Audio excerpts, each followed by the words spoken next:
All right. So we've looked at, tables and how to add, how to add records to a table. We've looked at, fundamentals of T-SQL. And like I said last week, I don't know if everybody was able to watch those T-SQL DUI videos in the flash drive. Just a quick recap of T-SQL. We talked about the DDL and DML and some basic commands. And again, I kept it very, very surface level. I didn't go in depth at all, just because that's not necessarily, I don't want to say it's not a cup of tea, but it's not the cup that we must drink. You know what I mean? It could just come out, it could be something you stumble into and then you need to have an idea, but it's good to know, not required for your survival. But it's always, the more you know, the better for you. So I encourage everybody, if you haven't had time to jump in and practice more on the T-SQL, you go ahead and do so. It's just healthy for us. So we've started looking at all of that, throwing data into the table, in turn, populating the database. What happens when you lose those data for some reason? Somebody deletes a record from the table. What happens? How do you come back from that? Right? Something goes wrong and somebody unplugs the server and customers can't implement data. So for a period of time, we're not able to do transactions, and so we're losing data, we're losing records, we're losing money. How do we survive? Somebody deletes a critical table. What happens? Right? Those are disasters. Disasters can be man-made, or they can be intentional or unintentional. People make mistakes. It's like accidents. Accidents are called accidents because they are not intentional. Nobody wakes up in the morning, nobody in their sound mind wakes up in the morning and goes out and says, you know what, today I'm going to have an accident. That's not, people do that, but those are people that are sick, they need some help. But saying normal people don't go out and say, today this insurance, I've been paying it every month, I need to use it, so I'm going to run into somebody today. But we hope we don't have to use our insurance, but we still get it anyway. Why? Because it's unplanned, unforeseen circumstances, right? Okay, let me say, I know in most states it's required. So you don't want to get insurance because you can't even leave the parking lot of the car dealership without your insurance. But really we get insurance, hoping we don't need it, but we pay for it, and we still make arrangements because there are unplanned events that can occur and we need to be ready. And that's what the concept of disaster recovery is. All right, when we talk about the phrase disaster recovery, we're just saying, what do we have in place to ensure that in case of an incident,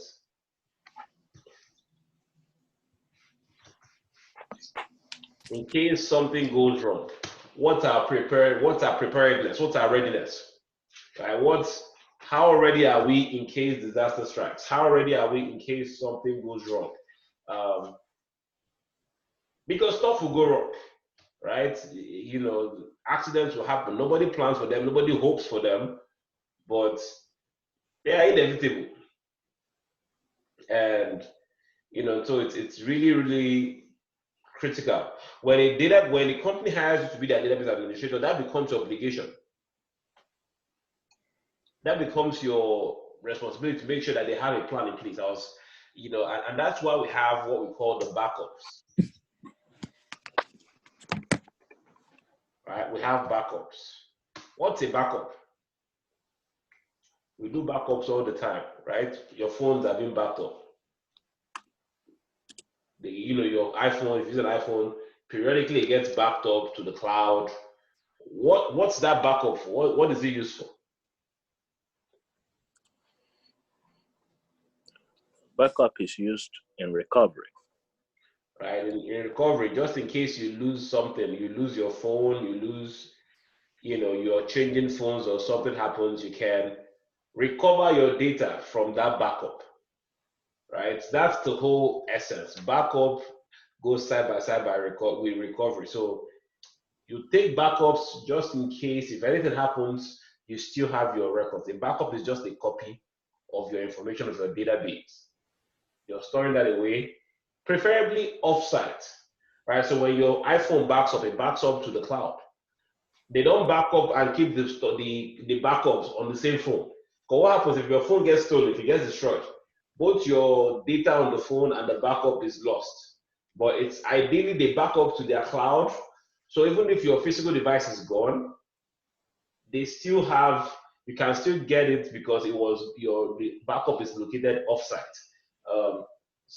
That's again, in some cases you can also do backups locally, obviously.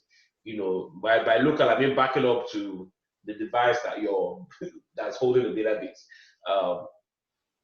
So backups are critical. In fact, this is DBA Fundamental 101.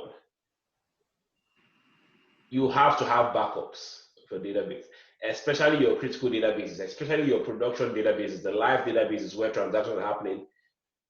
Sometimes you might not be able to find what the problem is, and you might not have the time to troubleshoot and figure out exactly what's the issue, what caused it. Sometimes customers or business just needs their data to be back up, and running. And so you don't have time to investigate. That's where you need your backup. You can always go restore or recover from backup and keep moving. Does that make sense? So we need to have backups. That's one thing you have. This backups is one of the more critical things that we need to have and need to know when it comes to this line of work. This is every DBA's bread and butter is backups. Yeah, a lot of things you can survive not knowing how to do it. You can't not understand backups as a data. This is what we live for, right? I was telling them, a story about one of the roles. I got a job actually somewhere here in Lawrenceville, and I got there. The company never had a database administrator before. They had a developer that was running everything in their database. So they, all right, HDMI disappeared. And so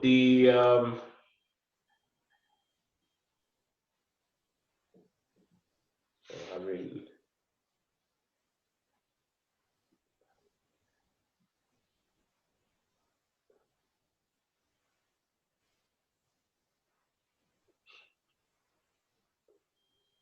my business is not working. All right.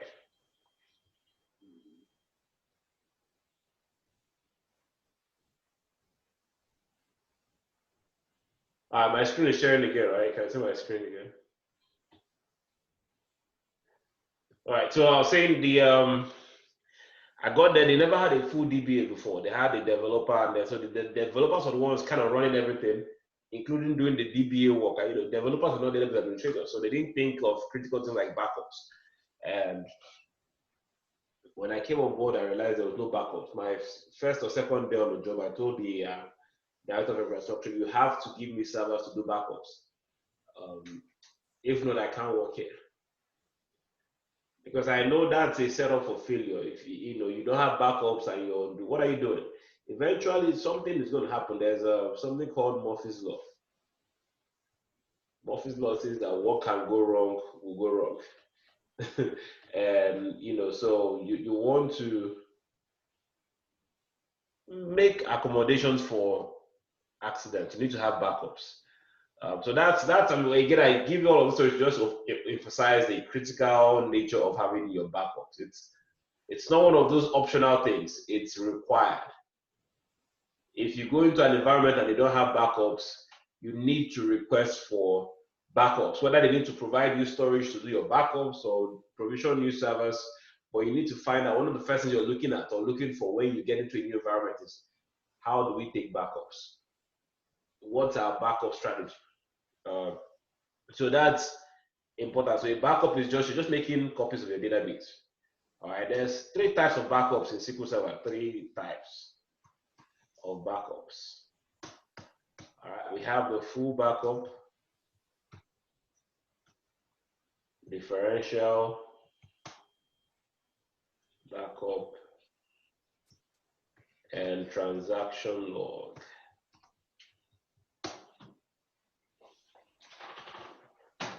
All right, those are the 3 backup types: full backup, differential backup, and transaction log backup. Again, don't mistake this for your recovery models. All right, the backup types are different from recovery models. Okay, please don't mistake both of them. People tend to mistake the recovery models with the backup types. All right, so those are the backup types. The full backup just means you're taking a complete backup with database. You're backing up everything, the data, it's a complete backup. So you're backing up, you're taking a copy, making a copy of the database, the logins, the tables, everything that's contained within that database is basically backed up, or a copy is made.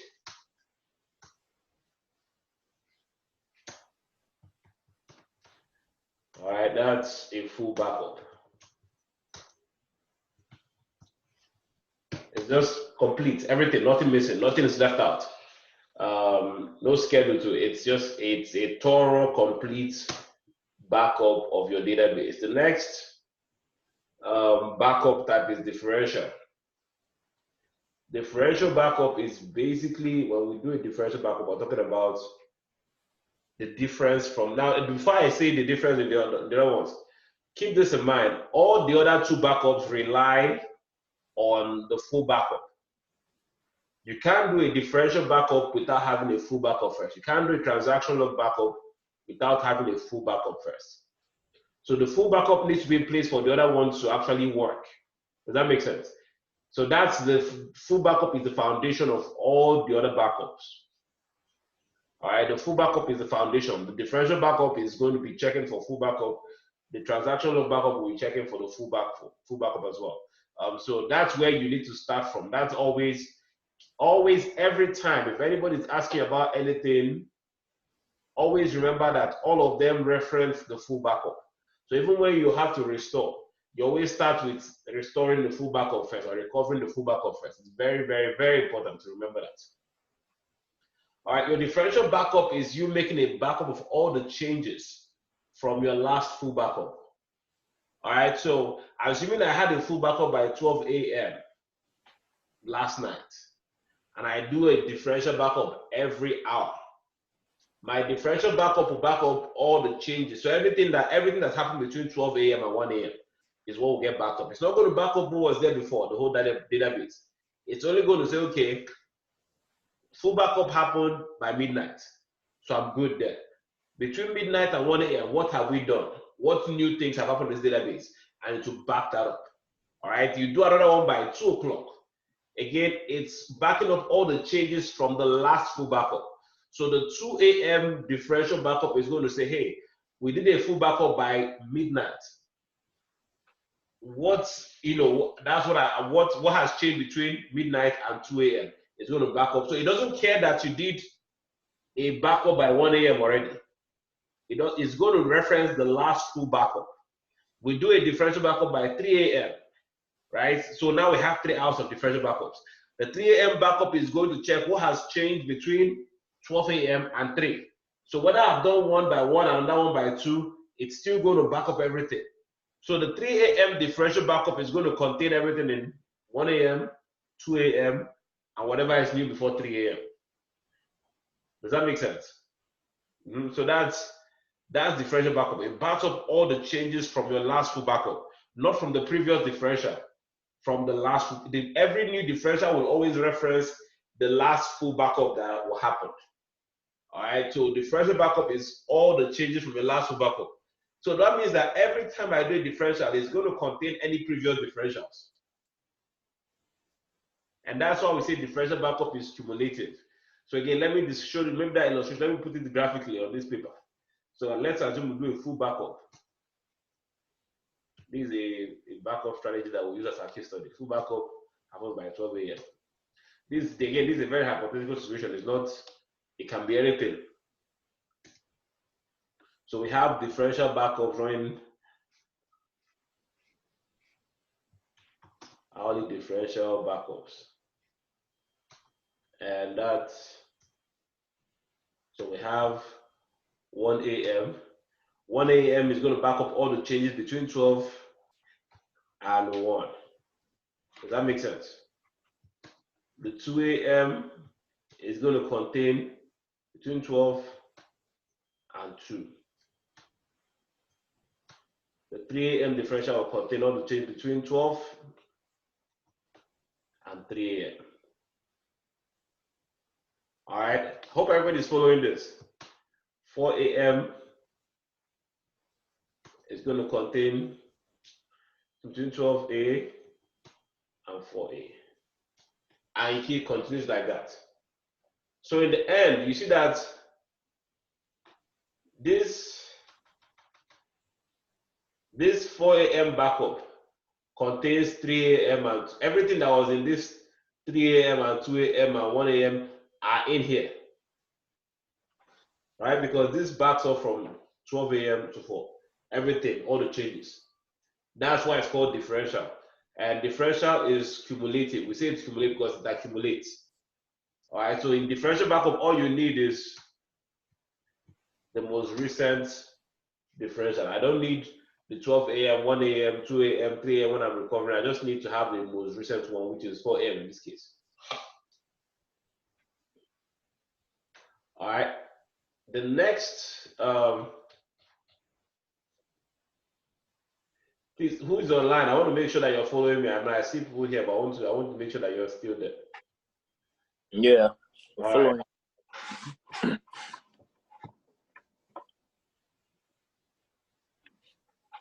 All right, the next backup type is transaction log backup. The transaction log backup is exactly the way the name is. You are backing up your transaction log file. Remember when last week we said we talked about the different files that makes up a database. We said we have the data files and the transaction log files. The data file stores data, the transaction log file stores activities, or stores record of transactions. A transaction log backup will back up your transaction log files. It doesn't back up the data files, it backs up the log files. All right. So in this case, the log files, transaction log backups are incremental. That means they build on each other. All right. So assuming, let's say we have same scenario, 12 a.m. full backup. Let's do hourly differential. So this is already going on. And then let's do quarterly,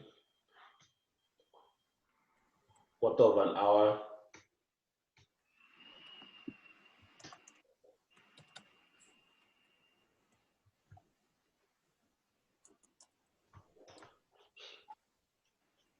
You can set all this up in the studio, management studio.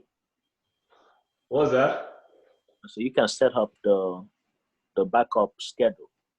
Oh yeah. We're going to do all of that this evening. Yeah, we're going to do all of that. So quarterly transactions, so every 15 minutes, right? So I'll use the same kind of scenario. So midnight full backup has happened. So that means by 12:15 a.m. there's a transaction log. 12:30, 12:45, 1:15, and it goes on and on. All right. The 12:15 a.m. is going to back up the log files from 12 to 12:15. That's what is contained in there. I'm trying to put all of this so that you can visually see the representation. The 12:30 one is going to back up only between 12:15 to 12:30.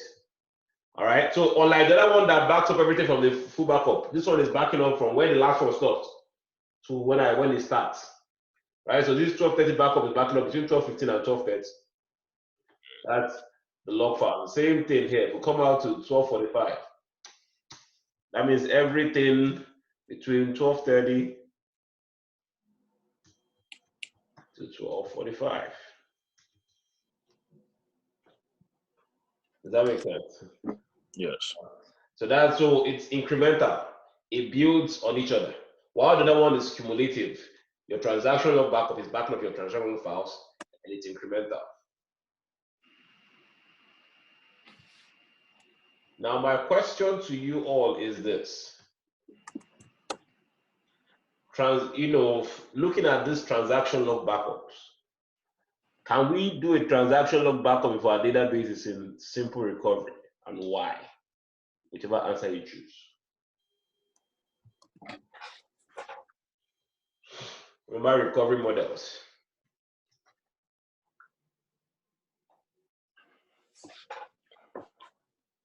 You're saying if we can do Can we do a transaction log backup if our database was a simple recovery model?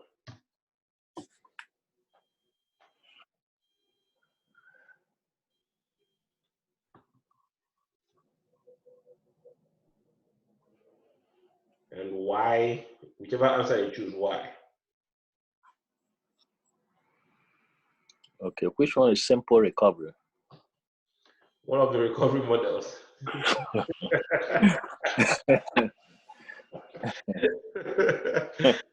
That was a good question. That's the question that will answer the question.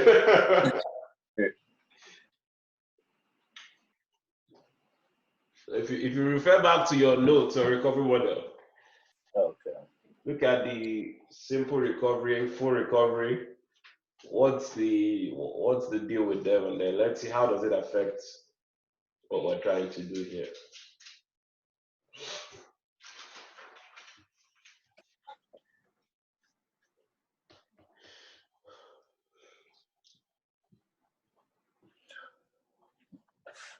Okay, I think the answer is yes, because since simple recovery involves a backup of the entire database in the event of a failure. So you will need those logs to support the database. No, you're defining backups right now. Go back to recovery model. You must say recovery model describes behavior of transaction log files. And there was 3 recovery model types: the full recovery, simple recovery, and bulk log recovery model. And they had different characteristics. They had different behaviors. There's a particular behavior of your database, your transaction log files, when it's in simple recovery. Okay. That's what I'm missing. What is the behavior? That's the answer to the question. Okay. But remember the recovery model types, right? I hope that's not, because that should still be fresh in our minds. We're singing it like music in class here. Yeah, the recovery log files. Is that what you're saying? Recovery model. That was the first, basically, class that we learned how to create database. Yes. Yes. I mean, it has the information on how the transactions are logged. The recovery model, get to recovery model. That's the part that you've not gotten there yet.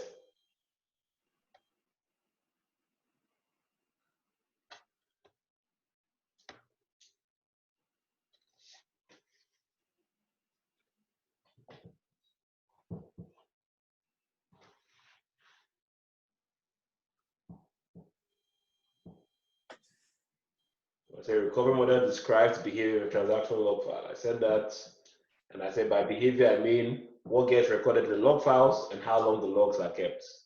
And then I described, based on that description, I gave you the definition of the 3 different recovery models. So what are those 3? I'm particularly concerned about simple recovery. Okay, simple, full, and the bulk logged. Bulk log, yes.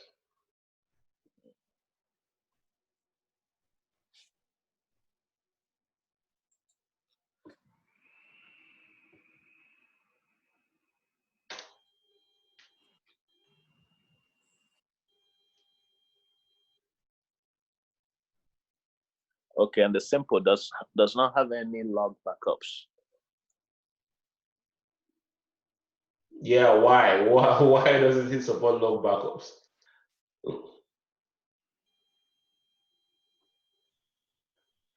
So that it can keep the space requirements small. It keeps it reclaims the log space.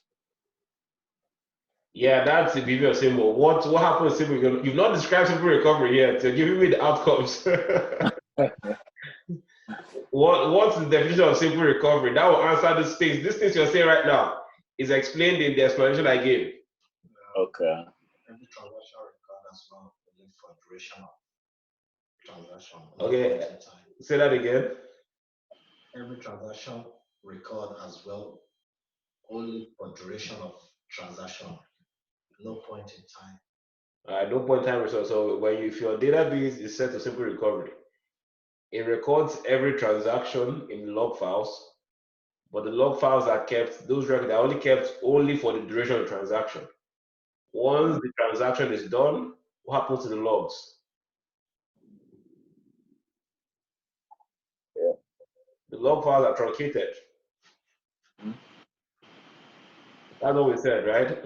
Yes. The log files are truncated after immediate transaction is over. So simple recovery and full recovery behave alike, but in full recovery, the log files are kept infinitely.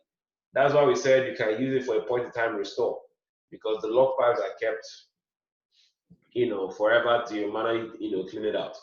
But in simple recovery, the log files are kept only while the transaction is going on. So once the transaction is over, the log files are truncated.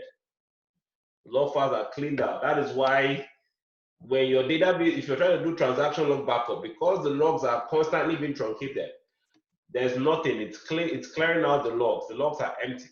So like you were saying, it keeps the size of the log files small or next to empty, for managing space.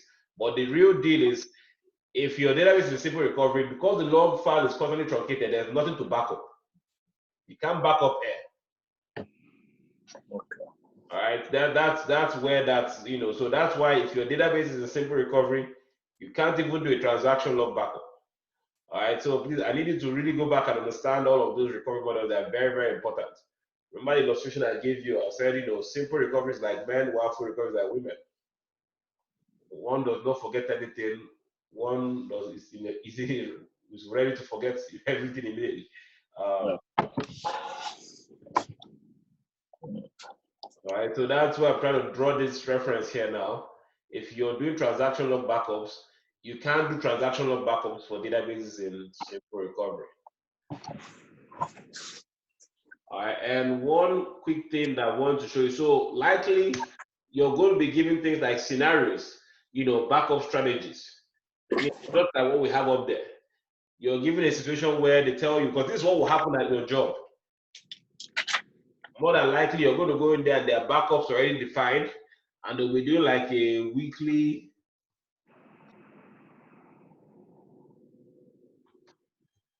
full backup, a daily differential,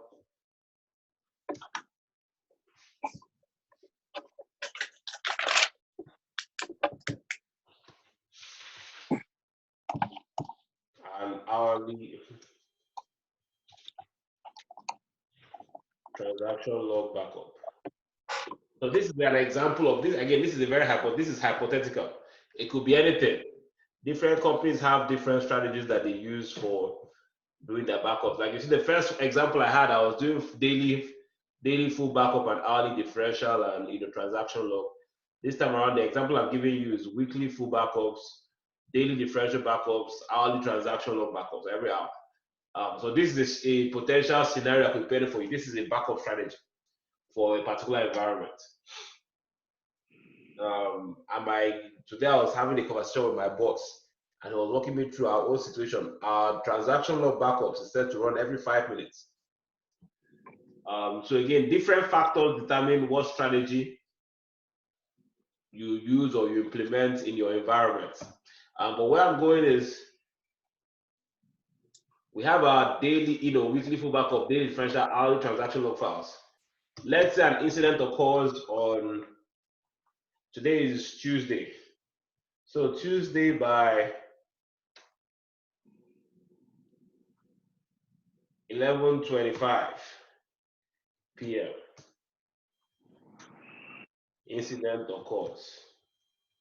that causes us to lose data. Something bad happens, right? This 11:25 p.m. the DBA there is working. Is on call. He's not concentrating because it's late. You're working late in the night. You're not really happy. Your family is sleeping. You want to be sleeping, but you're angry, and you have to wake up and still go to work tomorrow. And you mistakenly delete the table. That's critical. So the database is still there, but you need to recover from you need to save. You need to recover the data. In what order? Using that strategy, backup strategy that I have in place. What's the order in which I will restore the backups to get my database back to where it was before this failure occurred with minimal data loss? You get my question? Yes. Based on the strategy I have, how will I restore these backups to get back as much of my data as possible to where there's insignificant data loss? Always remember, like I said before, when you're recovering, because this is what they will ask you in an interview, they will give you a scenario like this. Every time you're given a scenario, remember that I said before, all the other backups depend on the full backup. Keep that in mind. So the first thing you're restoring is the full backup. Every time, that's the first thing you want to start from.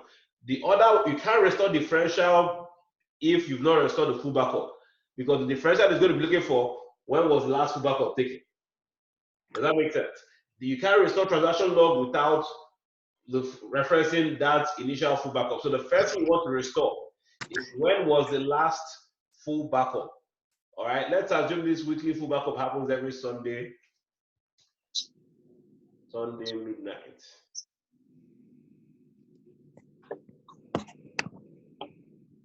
So again, these are your steps to recovery.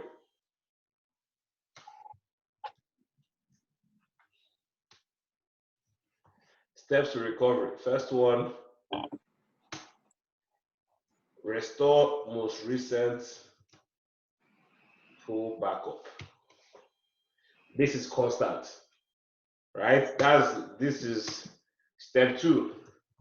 Restore most recent differential backup in bracket if applicable.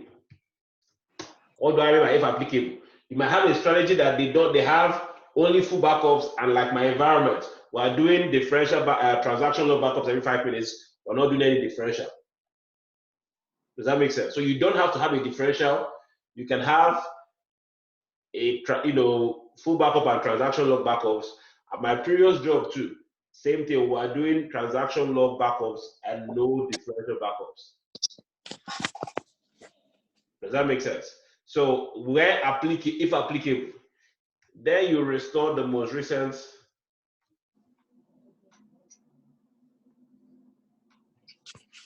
transaction log backup. Also, if applicable, right? Because again, you could have scenarios where you're doing differentials and you are not doing transaction log. Not most recent.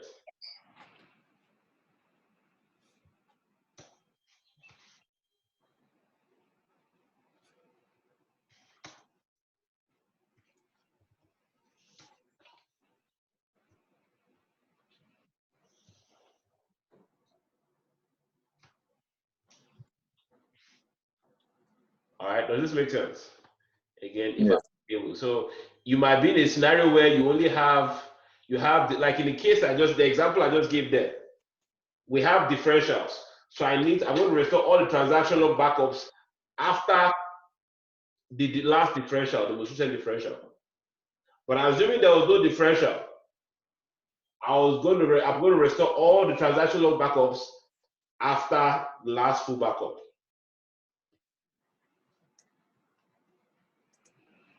I hope that's clear. Please, if you're not clear, let me make sure. This is more than anything else I've said so far in this class. This is one that I can't afford you not to understand. It's Microsoft calls it a last known good recovery. Yeah, that's that would have been nice if it was an option for us. Yeah. In the database, that's a good option. That's the Windows one. empty. This is the last good one that we have. Yeah. Gives you minimal control. Like, okay, this is what you have. This is what you're working with.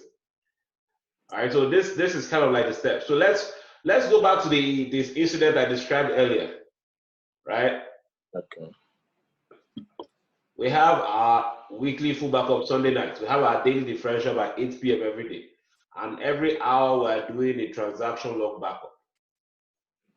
And we are saying an incident occurs by 11:25 that causes us to lose a critical table, and so we need to restore. So the first thing we want to restore is the most recent full backup. So where is the most recent full backup here now? What are we restoring first? The Sunday night backup. Right. So I'm going to restore that backup that happened by midnight on Sunday. All right, so that's the step one. Restore backup, full backup from midnight on Sunday. But this happened today. This is happened today, so I'm still behind by 2 days. So I'm not done yet. I'm still behind. Data is missing. I remember what I said before. One of our main objective is to make sure data is not lost. So I'm saying, okay, that's good. I'm still 2 days behind. When is my most recent differential? In this case, from the schedule. You said 8 p.m. the day before. It's because you say you have 8 p.m. daily. Yeah, 8 p.m. daily. So yes. Because it's not yet 8 p.m. here, the last differential happened about 24 hours ago, which is wicked because it's so annoying if you're trying to solve this thing now. We're just let the differential run, right? But the failure has already occurred. All right, so the most recent differential happened 8 p.m. yesterday. So we restored full backup from Sunday. We restored differential from yesterday. We're still 23 hours behind. So what are we restoring next? We have the hourly All right, so which ones are we restoring for the hourly transaction log? logs. So we have to restore transaction log backup from 9 p.m., 10 p.m., 11, 12, 1, 2 till now. So whichever one, the last, so let's assume this time is right now at 7:58 p.m. So from 9 p.m. yesterday till 7 p.m. today, I have to restore every individual transaction log backup file. All right, please keep that in mind. Again, see this again. I hope it's clear. You restore all transaction log backups after the differential. So everyone from after 8 o'clock, meaning starting from 9, 10, 11 till 7 p.m. today. That puts me still at 1 hour behind. So now I've been able to minimize the data loss to about an hour.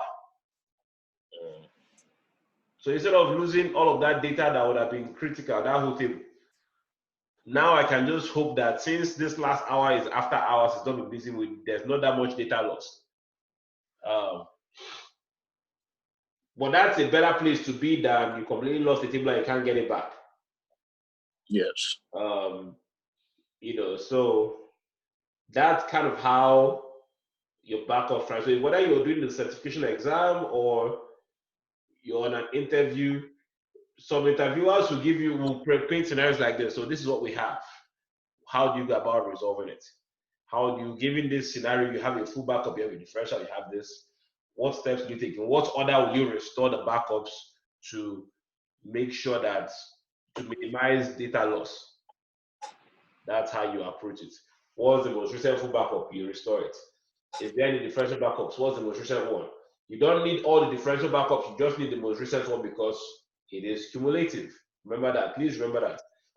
And then after that, any other transaction logs, backups after the differential, you need to restore them one by one.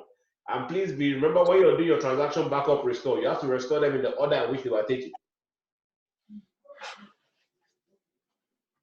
All right, so I can't restore the 7 p.m. I can't restore the 9 p.m. transaction log backup before the 8 p.m. one. It has to be 8 p.m. and then 9 p.m. and then 10 p.m. in that order. Does all of this make sense? Yes. All right. Important to note, your transaction log backup has an extension of .bak. So when we do a backup, we save it as .bak. That's how you can tell a backup file .bak. And then for your transaction log backups, you have .trm. Again, these are just man-made standards. All right, .bak and .trm. Very important. Remember these. It will make life easy for you. That is on the transaction log file. Yeah, so these are just the extension for your backup file. So remember when we had the data file and log file? We said the extension for data file is primary data file is MDF, secondary data file is NDF, log file is LDF. Extension is just an for identification. To know, okay, this will tell you what file. So for the backup files, it's .bak, transaction log backup files, .trn.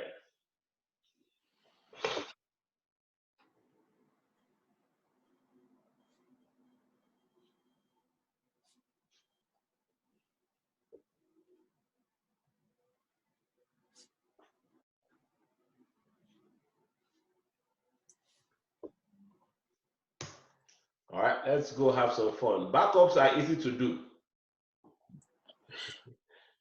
Concepts are the ones that I need you to understand. Clicking is easy. Today, my boss was telling me Namdi, with his very strong Irish British accent. Namdi, I understand, so you are speaking English and you are struggling to hear the English. Like, is this still English we are speaking? Namdi, we need you to, whatever you're giving anything, I need to understand the what, the why, the how. The what, the why, the how. The how is easy. Can Google it. Well, the what and the why, that was going to determine, okay, so what's the best approach for the how? All right, so I say that to say concept is more important than clicking. Right? Even if you don't understand the clicking parts, trust me, you can go on YouTube and learn clicking. The reason why you came to this class is to understand the concept, so that you can go and talk intelligibly before anybody. All right, so let's go and click. So let's pick any of our backups. Go to Management Studio, connect to your default instance. Let me minimize this.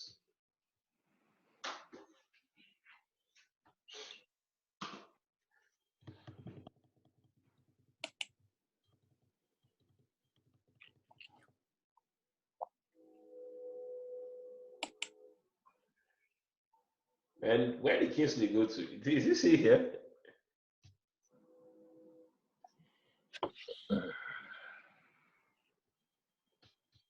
All right, let's expand databases.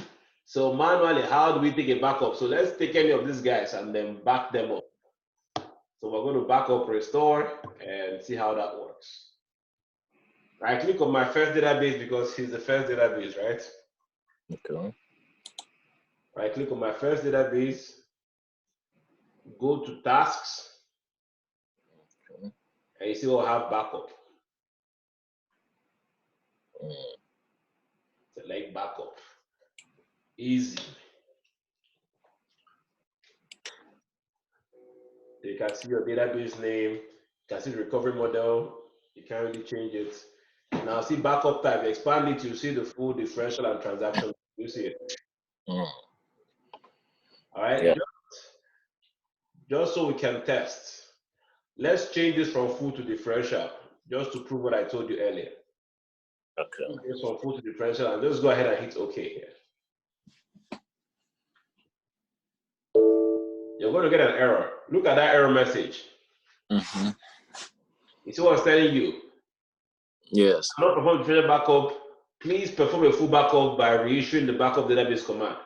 It's looking for when was the last full backup taken, because it's going to back up only the things that happened after the last full backup.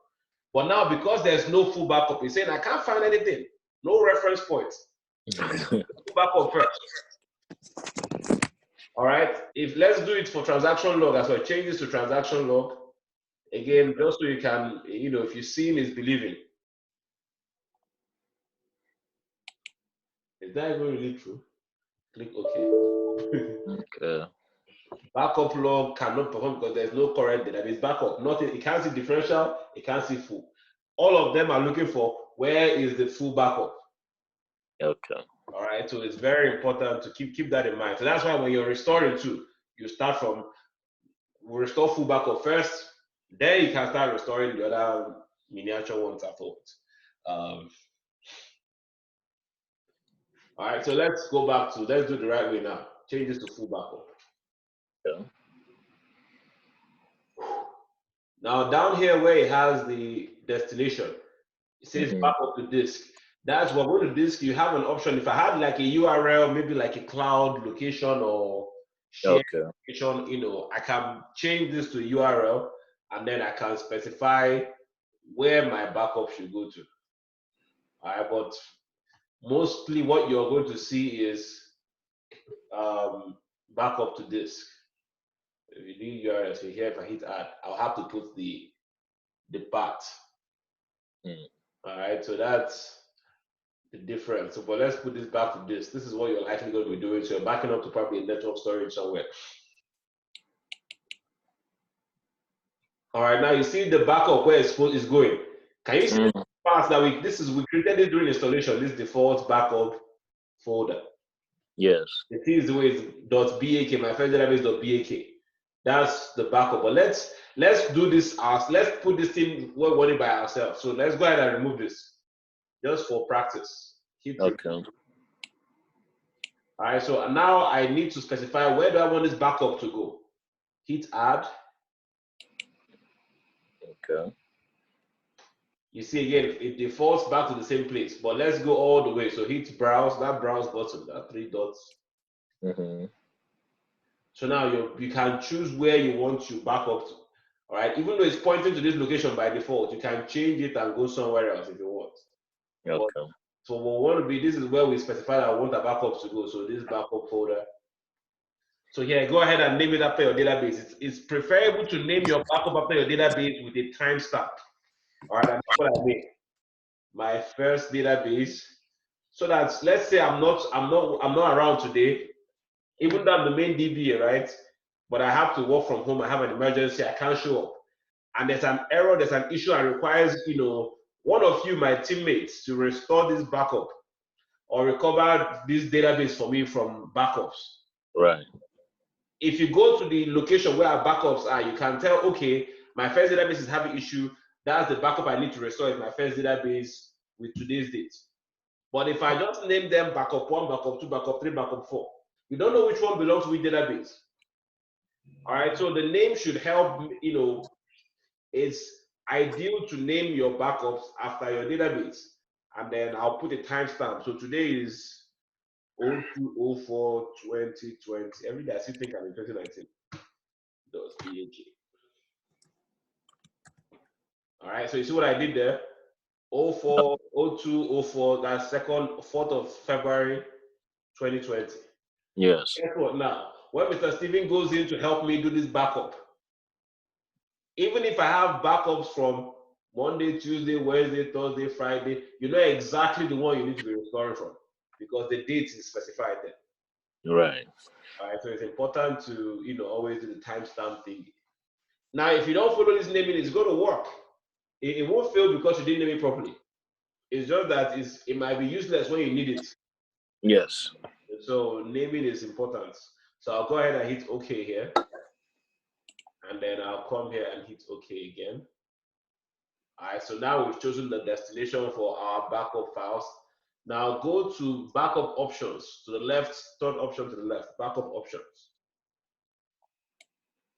And you see where it says set backup compression. Yes. Change that to compress backup. Okay. All right, so now that we've done that, go ahead and hit OK.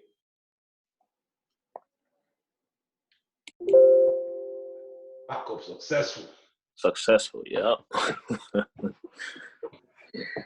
This is how you guarantee peace of mind as a database administrator. Right? If anything happens, I know that I have backup. Wow. Why do we compress? Why do you compress anything? So it won't take too much space. No, you save space. You compress. If you leave it like this, it's going to fill up everywhere. You compress it, it will do it, right? Yeah. It's like, I like this T-shirt, but I'm big. But I compress myself, I will fit inside it. That's a very useless example. You know compress is to save space, right? It doesn't affect the performance of anything. In fact, it's recommended. If not, the backup will be the same size as the database. Okay, so now it's not an issue. We're not even talking about space right now. But when you work in an environment like where I'm working now, you go into an enterprise environment. My previous job, I had over 650 instances that were supported. We had databases that were up to 2 terabytes in size. One, not the whole database combined. Just one database is up to 2 terabytes. 2. So if I do that backup 2 times, 3 times, my storage is expensive, right? For my company to buy like one, what do you call it, stretch of flash storage that can take up to 100 terabytes. It's costing them $30,000, $40,000. Wow. It's expensive because they can't just buy like hard drives, the type that we buy in Walmart or Best Buy. They get the durable ones. And because that you're keeping sensitive data, you can't afford them to. This flash drive, not this flash drive, a hard drive that will buy. They can just look up and they won't start again. So they have to buy those expensive flash IBM storage and some other, those kind of very expensive storage. It's expensive. And they needed to keep like 3, 4, 5 copies of that backup. If you're not compressing, that means by the time you keep like 3 days of backup, the space has finished. All right, so that's why, good question. That's why we compress, to make the most of your space. It's very important to just always compress. Keep that in mind. Always compress. Always compress. All right, let's go ahead and back up now. Let's go and back up, do a differential backup on the same database. So I'll go back to my first database. Right click on my first database, tasks, backup.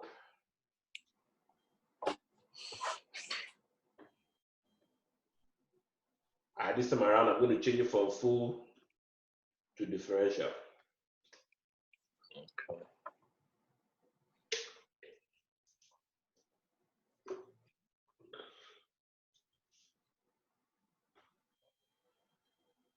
All right, then I'll remove this part. Can you see it's using the old name? So go ahead and remove, and then add. No, but mine here is the same database 0204. It's not bringing the previous one. And it's using 0204. That's the one that that's the previous one we did. Yeah. That's what we just did. That's what my old was saying too. So you want me to remove it? Yeah, remove that. It's doing because that's what we just did just now. That is 0204. So it's saying, hey, 0204, no need to type. I already have you. Yeah, no, don't have me, my brother. I'll do myself. Don't help. All right, so go ahead and hit add because we want to name this a little differently. All right, since I'm not going to go all the way and browse and all of that, I'll just come here, shortcut. I'll come here and type in the backup name. So first database. Since this is differential, I'm going to specify something in the name that is specified as a differential backup. So I'll do underscore DIFF. Remember, no space in the name, underscore today's date, 02/04/2020 .BAK. And who watched that Super Bowl? Super Bowl it redeemed my Sunday for me. It was 2 Sundays ago. Kobe Bryant went and died. It just messed up the week for me, so I was hyped. Yeah. And I really sat down to enjoy it, man. My wife ordered unnecessary amount of suya and soup. It was only me and my brother there. It's an ungodly amount of suya, man. You guys are enjoying though. We don't have suya here. Oh man, we need to get you down here. We need to get you back home. I know. Need to get back home, man. I have a question. Did you delete the first part? Wow, you're here. You know, I've been talking for a long time. I just removed my headphone. I don't know what's going on. You're talking, we'll not be hearing you. I'll send you a message too if you can hear me. Nah, bro. I was like, why is this man very quiet today? I just removed my headphone though. But seriously, did you remove the first part that says Yeah, we removed it. Remove the first thing. Remove, and then we now come to specify the file name. Yeah. That was the full one. If you don't remove it, then the differential will be trying to save on top of it. Yeah, we'll try to overwrite the previous one. Okay, sounds good. Thanks. Yeah, please sell that headphone. It's fake. I know, right? I don't know what's going on. I was surprised though. You guys couldn't hear me though. I've been talking the whole time though. I guess I was talking to myself. Yep, you are definitely having a conversation with yourself. All right, so go ahead and hit OK here.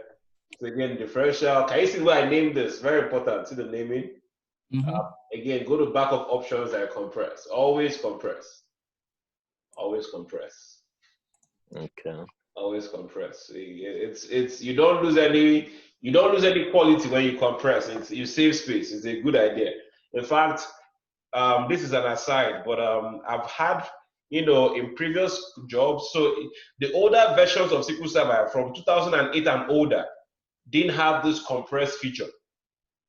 All right, so this is something you can, mention in you can write this down somewhere to use as an experience thing for yourself, right? So I've been in environments where they were running 2005. 2005 they don't have the compress feature. So what they did, they will buy a third party.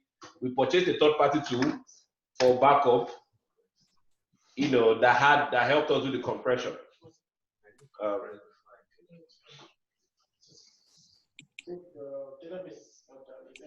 Yeah, the empty database. It won't hurt you today. Just say in real life, don't hit. If not, you can spend 3 hours backing up and then it's now fail and then no more space. And then you have wasted 3 hours. So, all right.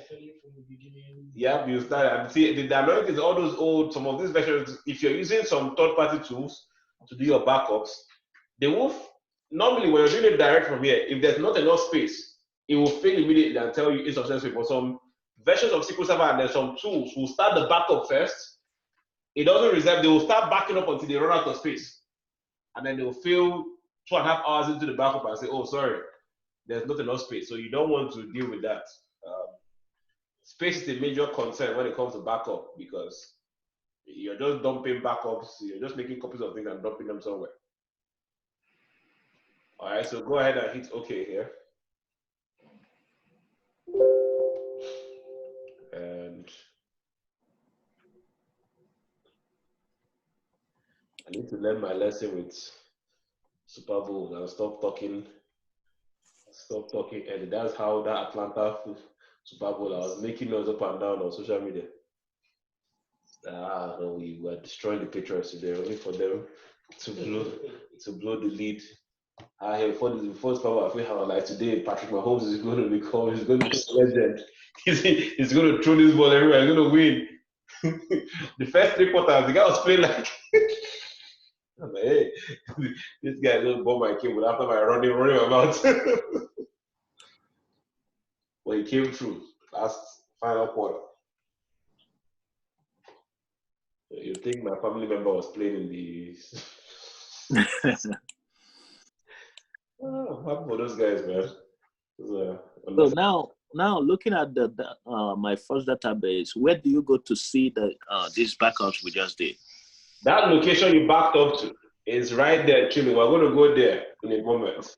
Okay. I want us to do all the 3 backups just for the heck of it and just for repetition purposes. All right, let's do one more backup. Let's do transaction log backup. Okay. All right, right click. Tasks. And backup. Yeah, this is just to bore you with repetition. You go to transaction log.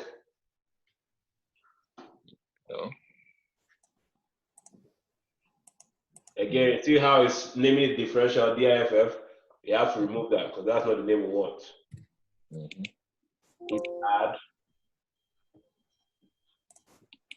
So we'll come here again, name this one. My first database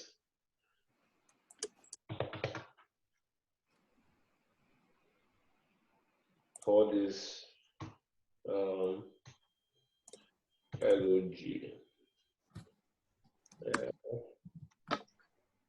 D-log 0204 2020. I think it's faster if you can copy and paste. And then change what you need to change. Is that like your best idea? So, This man. Put on your headphones again, please.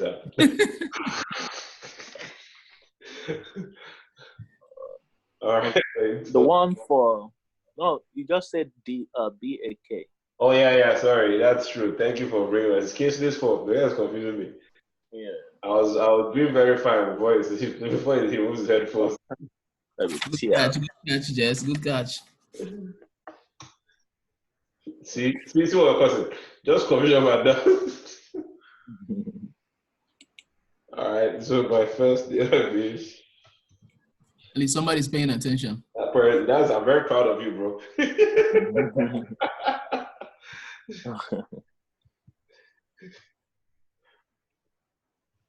0204 2020. .trn. Yeah. .trn. So TRN for transaction log backup. Hit OK. Again, go to the options and compress.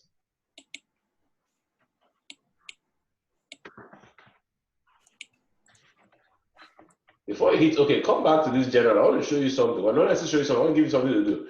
This copy only backup. Someone needs to go. Somebody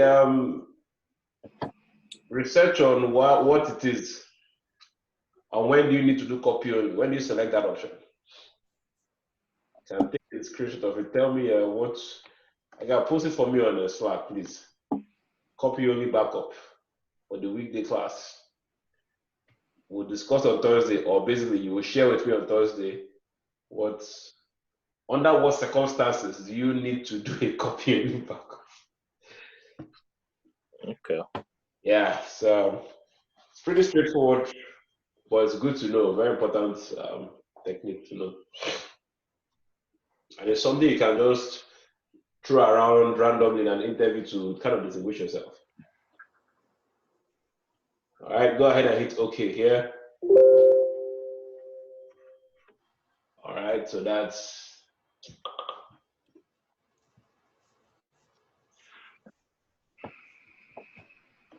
all right. Let's do a PowerShell test. That's me learning PowerShell.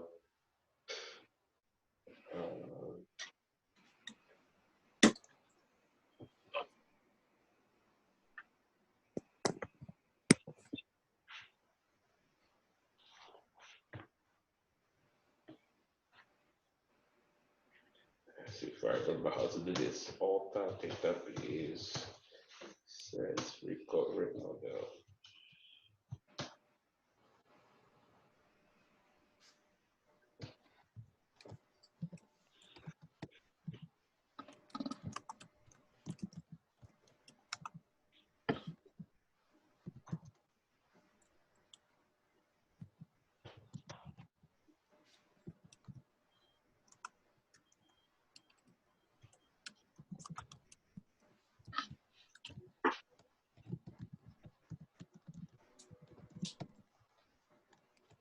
All right, so run that script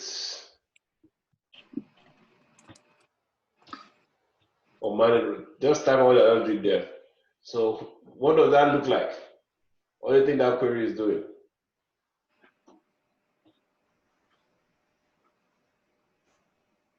You're setting up simple recovery.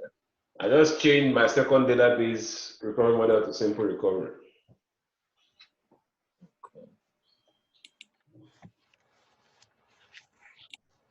But I know you already know how to do it with the GUI, so Okay. we did the GUI parts on when we were learning setting options and everything. So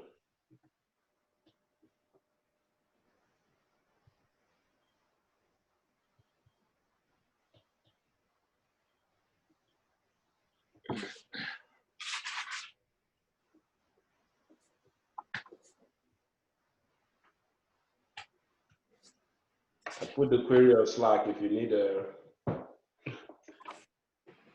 to copy and paste.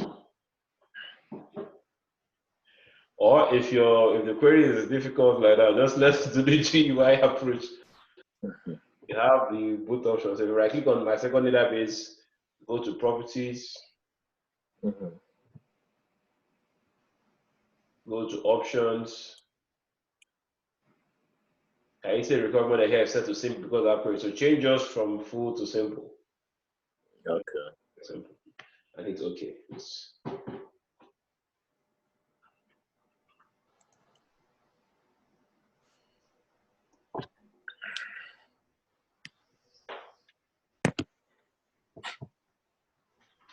Where is that? Where? Option? Are you in the option? Yeah, I'm in the options. Yes, sir.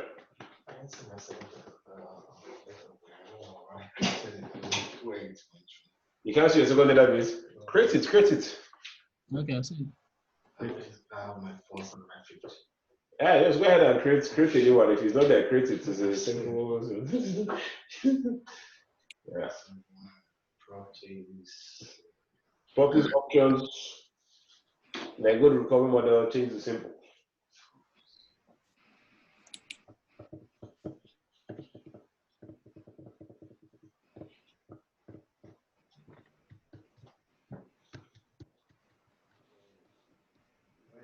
This adjustment we just did now, what is that about? I want to show you what happens when you set the database to simple recovery. So set to simple, it's okay. All right, mine is already on simple, so I don't need to just hit OK. I did mine using script. So what so you can do it with the script or you can do right click. So now let's go and try to back up. Let's go to simple my second database again. So right click on my second database, go to try to back it up, right click, go to tasks and backup. Now if I go to my backup type, can you see full and differential? What are we missing? Oh, the log. No transaction log backup. Yeah. Okay. Because our database is in simple recovery. Remember what I explained earlier? Your database, if your database is in simple recovery, you can't do log backup. Why? Because when your database is in simple recovery, the log files are truncated after the transaction is done. So there's nothing to back up. So SQL Server doesn't even give you the option to do a log backup. All right, so this is me physically showing you what I was explaining earlier. All right, because I hope it comes together. I hope it's adding up now. Yeah. Mr. Kingsley. Yes, sir. Is making sense? It is. Okay. All right, so that I just wanted to show you that, show you the demonstration. That's why I did all of that. All right, let me cancel out of here. I don't need to do anything here. All right, let's just assume maybe Kingsley was a DBA in this environment and he was having a really bad day. And so he mistakenly runs a command like this.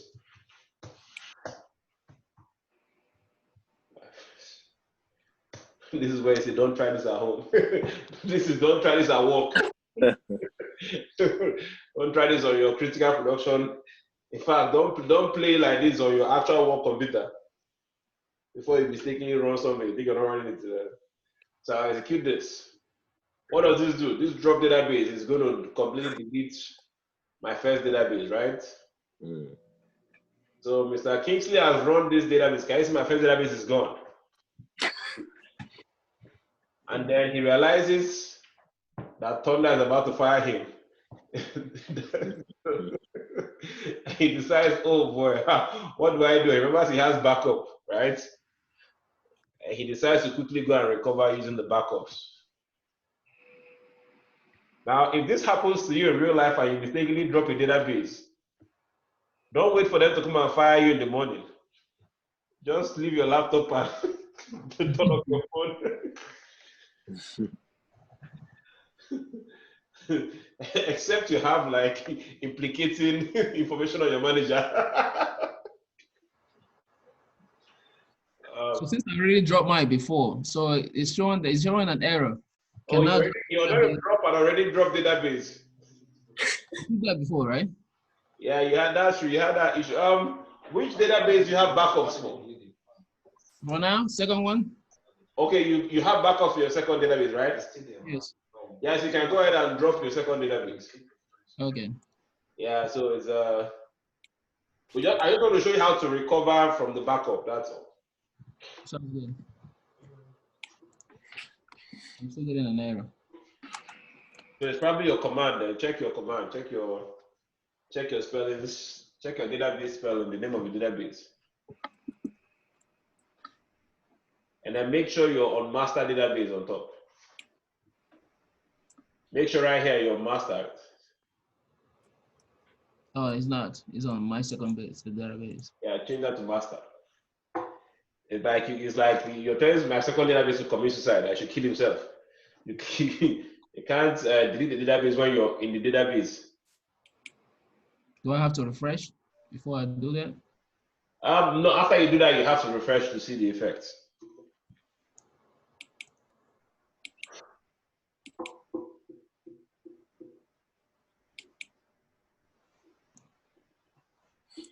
It's telling me you cannot drop your database because it's currently in use. So I'm trying to see when I'm using it.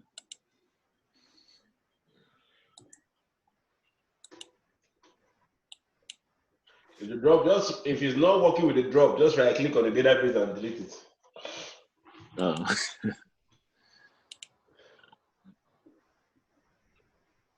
The reason I'm training some T-SQL here and there is just so that I can still be teaching T-SQL, side by side. So does it matter if it's in caps or small letters? No, it doesn't matter. I just like using caps. Okay, mine is not working.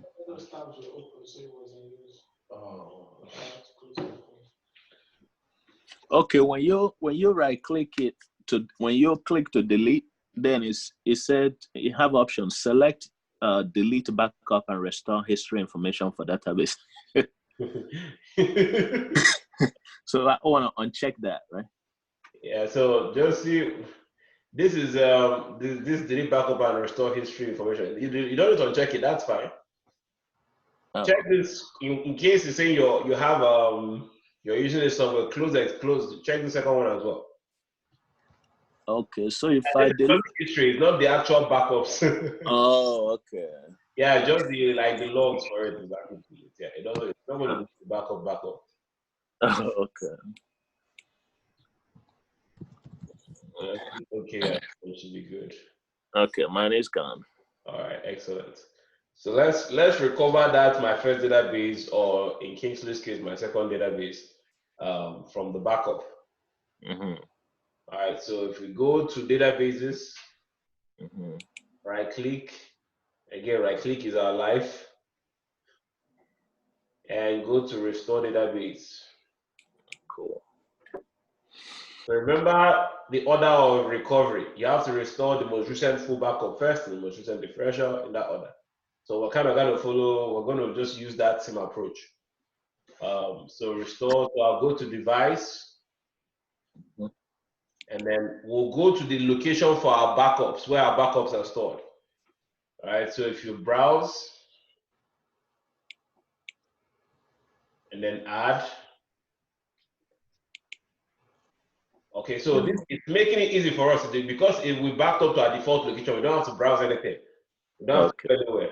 But ideally, if you are not, if you didn't have it, you can just come here, C drive, go to where is this? You look for it, and but it's made easy for us, so we can see.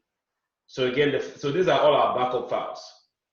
So you can see we're starting with the .bak. Can you see? It's easy for me to know which one to restore first. Yes, because of the way you saved it. Mm-hmm. Yeah. So again, the naming is important. If not, you could just confuse yourself and then start getting the errors you shouldn't be getting. And this is just 3 backup files. Imagine when we have constant backups happening every hour, every day. You could go into a folder and you see like 20, 50, 100 different, backup files. In fact, by the time we start doing high availability and we learn log shipping, we're going to set up log backup happening like every 15 minutes or something like that. you start seeing your own backup folder will contain so many backups inside it. So naming becomes really key. Right, so select my first database and then .bak. So that's your full backup. Go ahead and hit OK. Okay. And go ahead and hit another OK.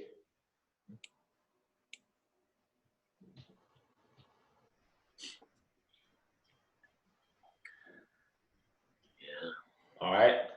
Now, don't hit OK yet. If you hit OK yet, it will work. But I need to show you something. So go to Files. This is important. Again, we're not making any changes here, but this is where your backup files, this is where your data files will be.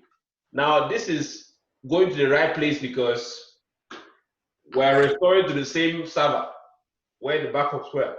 But assuming, say, I was going to a different server, the drive structure might be a little different. So it might not be C drive here, it might be E or something that I need to put it in. So I might have to manually come and point the data files to where I want them to go. Oh, wow. Right, so just keep that in mind that you might need to change this restore as. This is where you're going to restore, where the backup, the data and the log files. Let me expand this. Can you see the MDF and LDF? Right? This is basically where it's going to go on this server. Again, because we are not changing, we're still on the same server, it's still the same location, so nothing is changing. That's fine. But in case you're doing this and you're getting a data, let's say sometimes what will happen is, let's say Mr. Ike, you're a developer, right? You come and meet me and say, hey Namdi, I need to do some testing. I need actual production data. But you can't access the main live production environment. So I'll have to take a backup of the live data and restore for you in a lower environment, right? Where you have access to. The parts might be different from what I have. I'll have to come in here and change it when I'm doing the restore so that I can go do your testing. Wow. So just keep that in mind. You're going to get requests like that. So backup is not only for just saving in case of trouble. We might have some testing to do. I might want actual data to test on. Right? So we can be making changes. I want to see, okay, when we finish this change, how will it react in our live environment? The only way you can test how it will react in live is by using live data. Right? So since I won't let you use, it's like Bank of America wants to create a new feature now on their apps. And they want to test it out. They won't test it against actual people's data now. They will go to a fake environment so that because they come and test and it doesn't work and they corrupt the information of people. All of us will sue them now. I'll tell them, my $10,000 will change to, I'll add another zero in the law court. Because you mess up data, I was like, hey, plus pain and suffering, I could not pay my school fees. So I missed the two days of classes because I couldn't pay my school fees. Therefore, I'm depressed. It's now 100K. People are waiting to sue these big companies. So again, there's a lot of liabilities that go into what we do. And really, what I'm telling you, it sounds funny, but these are liabilities that are coming out to guard against. They can't afford to make such mistakes. So they say, hey, please provide the data in a lower environment that won't affect anybody so they can do their testing. When they've tested and they feel comfortable, like you see, in fact, one of the things DBAs do a lot is when you're have an application like that that you're supporting, they can come back and you have to keep restoring new backups for them. You say, hey, can you get us the most current data? Get us the most current data so they can go and test. You go and restore it somewhere. They'll test, they'll delete that data. Get us the most current one. And you're doing that restore over and over again. Reason is they don't want to touch the main environment because that's live. So I say, hey, get it for me across here. Let's keep testing until we get the results we want. When they feel good about it, then they will now go live with that, update or new feature or whatever. So that was a quick aside. So you might need to change this location. That's what I was going to. Most of the time, you see this default location. If you want to relocate to this default location, you can just come and hit relocate. In that way, you don't have to change anything here. So if this is already pointing to where you will need the data and log files to go, then just come there, hit relocate, and it will make the change for you. But again, that doesn't matter in our case because we're not moving files. All right, then let's come to options. Under restore options, the first one says overwrite the database with replace. If the database, let's say you just deleted a table from my first database, but my first database was still there. We didn't delete the whole database like we just did. We just deleted only a table by mistake. Then I'll choose this option. But I'm saying let the backup overwrite that database. So we don't want to erase the database and use this content of this backup to overwrite it. But in this case, there's nothing. It's empty. We deleted the database completely. So we don't need this option.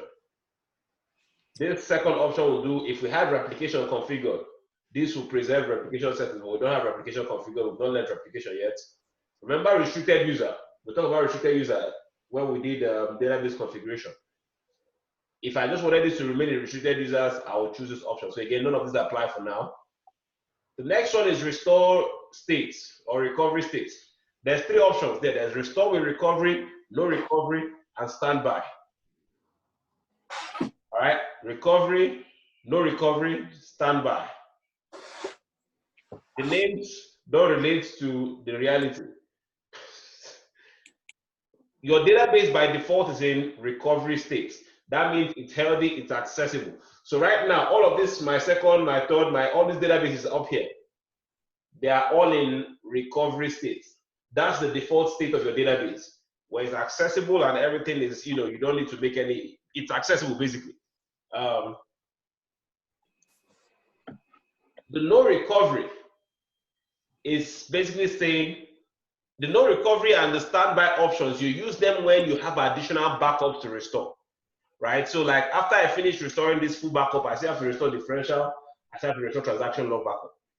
So when I set it to no recovery or standby, I'm saying this database I'm not done restoring. When it's in no recovery, the database is completely inaccessible. So because I'm not done, I'm saying I don't want anybody to change anything. I'm still restoring backups. So to set my database to restoring states, and it's going to remain in that state until, it's going to set that database to restoring state, and it's going to remain that state until, I set it back to, recovery, right? In standby, the database will be set to read-only state. So it's going to be accessible, but you can't change it, right? It's going to be accessible but unchangeable. Does that make sense? You can read from the database when it's in standby, but you can't change, you can't write, you can't make any changes. Again, both no recovery and standby are saying don't do anything. I'm not done restoring yet. All right. Just that one says, hey, don't see anything, touch not, change not. Standby says you can see, but you can't change until you're done. So when you restore the last backup, then you can set it back to restore with recovery and you're good. All right, so since we're restoring the first full backup, we can go ahead and change this to no recovery because we still are going to come back to do additional restore. Hope all of this makes sense. Yes.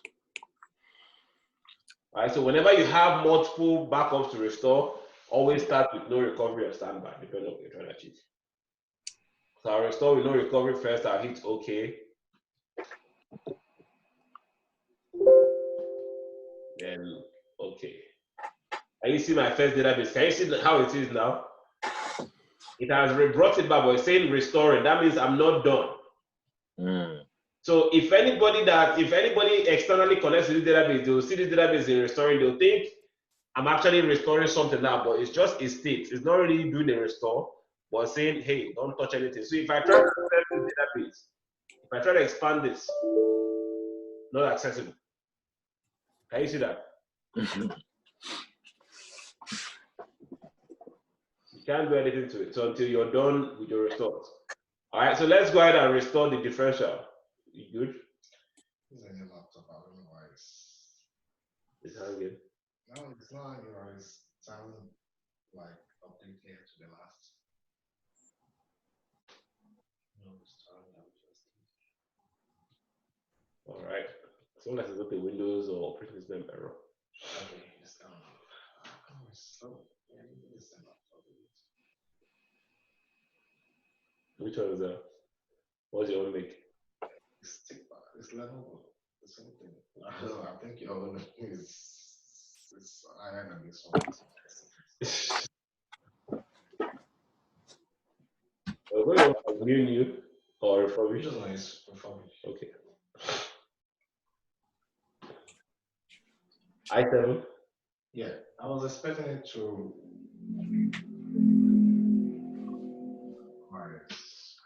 Yeah, that should be. All right. So now let's go restore the next one, the differential. Remember, restore the latest full backup, restore the latest differential, and then transaction logs. So right click, restore database, device, triple dots, browse, add, Differential. differential, and then OK. And OK. Now I'll go to options. Again, make sure this is, now because we now have a database that exists, we can select this option here. Because we have my first database already existing, we can do overwrite. All right, and then change this to restore with no recovery. Again, because we still have one more backup to restore.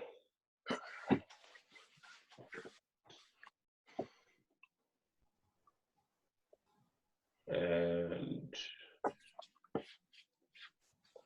go ahead and hit OK.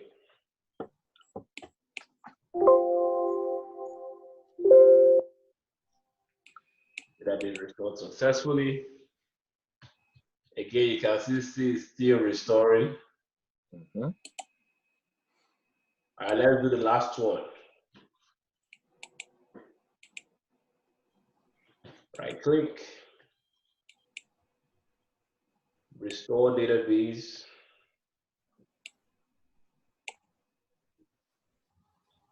device,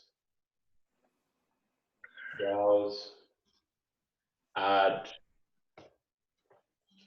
So now we're doing the log. And OK. And OK.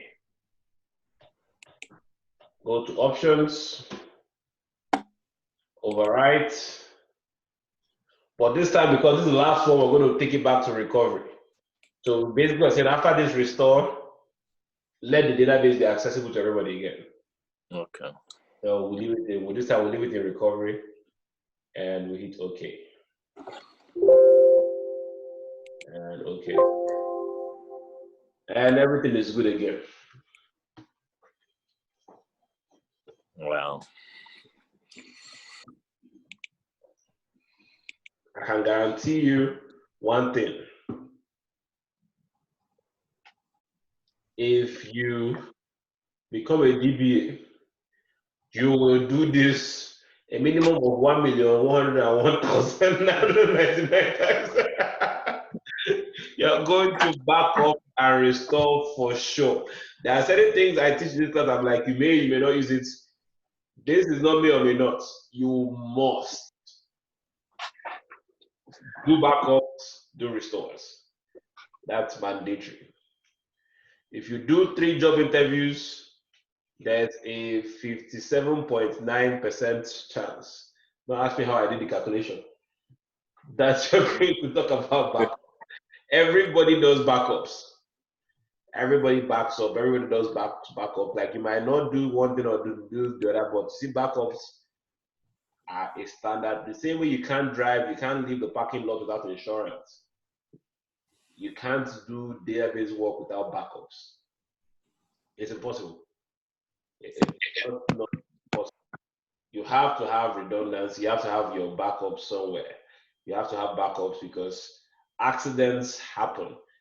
Anybody that has been a DBA more than 1 year has had an unfortunate situation that they had to rely on their backups. Talk to anybody who has been a database administrator, they will tell you they've relied on their backups one time at least. It's part of the game.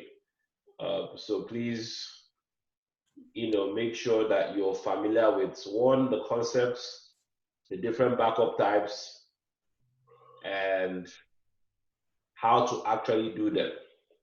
Now, this takes us to um, the next part of this whole conversation, which is automation. Backups are routine tasks, right? You have to do backups. They are part of your maintenance. You have to, just like you have to pay for insurance every month. Even when it has to happen. If you know that you know that you have to pay your insurance every month, else police could pull you over and get you arrested. What do, right? You set up auto pay, right? Because you don't want to forget to pay and then get pulled over, and then because you didn't pay, you have to now drive on a suspended license and all of that jazz. To avoid that crap, you set it to auto pay because you're going to pay anyway, right? The same way, because we're going to do backups, we might as well just automate it because it has to happen. All right, so we can automate the backups. Now, imagine backups should typically happen during the time of day when there's no activity. Right? You can't be taking backups during the middle of the day when customers are actually live doing live transactions or making changes to the database. You normally have what we call like a maintenance window. A maintenance window will be like when the system is minimal activity. When there's minimal activity in the system, when you have less traffic, just because you don't want to do backups when it's just like your car maintenance. You go when you're free, when you're not driving. You go, any maintenance activity is done off hours when there's less traffic. Backup is one of those things. You schedule your backups typically after hours or when there's minimal activity. All right, so minimal activity might mean 2 a.m. in the morning. Who wants to wake up by 2 a.m. in the morning to be right clicking and next, and then you watch the backup happen? So you automate it. And SQL Server has given us a way to automate not just backups, but a lot of other routine activities that we do. One of the ways you can automate our backups is usually what we call maintenance plans. We have maintenance plans that we can use for automating our backups. So if you go to management, come down to management, see the plus sign beside it. We should have maintenance plans. Right now, we have no maintenance plans. But we're going to create a maintenance plan that will do a full backup, a daily full backup of our database. Now, the good thing about maintenance plans too is, see how we've been doing our backups, we have to do one database at a time. With our maintenance plans, we can do multiple databases at the same time. We don't have to set it to do one at a time, and we can schedule it to run whenever we want it to run. We can even set up a database, a backup cleanup. So assuming you had a retention policy for 3 days, that means your company guys said, you know what, we're going to keep only 3 days worth of backup. Right? So we're going to keep 3 days worth of backup. We're going to keep only 2 days worth of backup. That's your company's retention policy. Because you can't keep 20 days because you might run out of space. So they say, hey, we'll keep only 3. We're good with that. And that's a business conversation. You can automate all of that through your maintenance plans. So to create a maintenance plan, right click on maintenance plans, and you see where we have maintenance plan wizard. Whenever you see anything has a wizard, know that it's easy. Wizards are good. So maintenance plan wizard, click on that and hit next.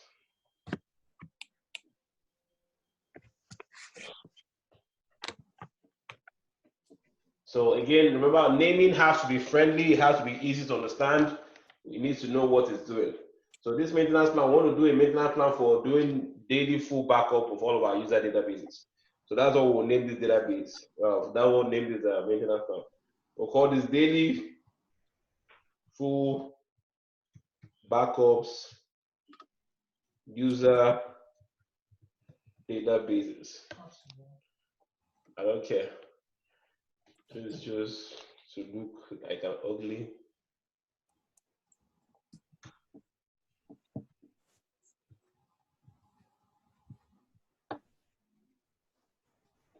What's happening?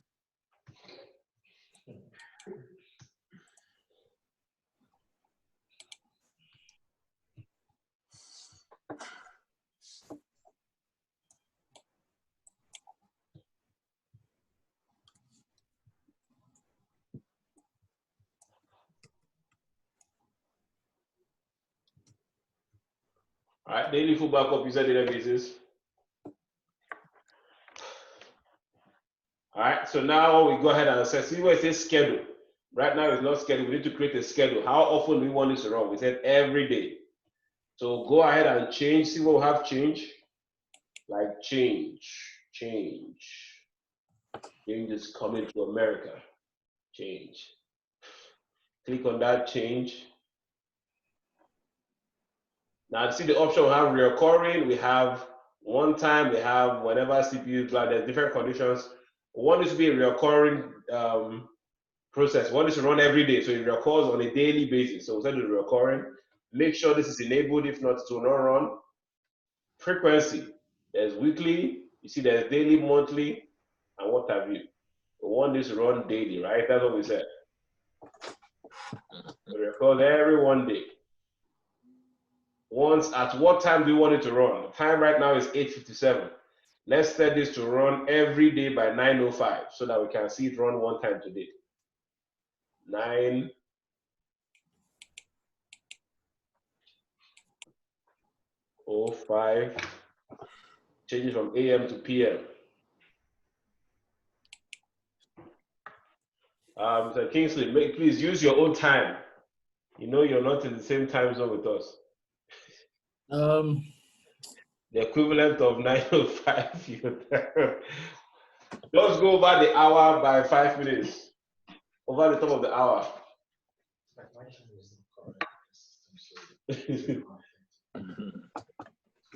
Yeah, use whatever time on your clock or your laptop, yeah. All right, so once you've done that, set the time, 9:05, go ahead and hit OK.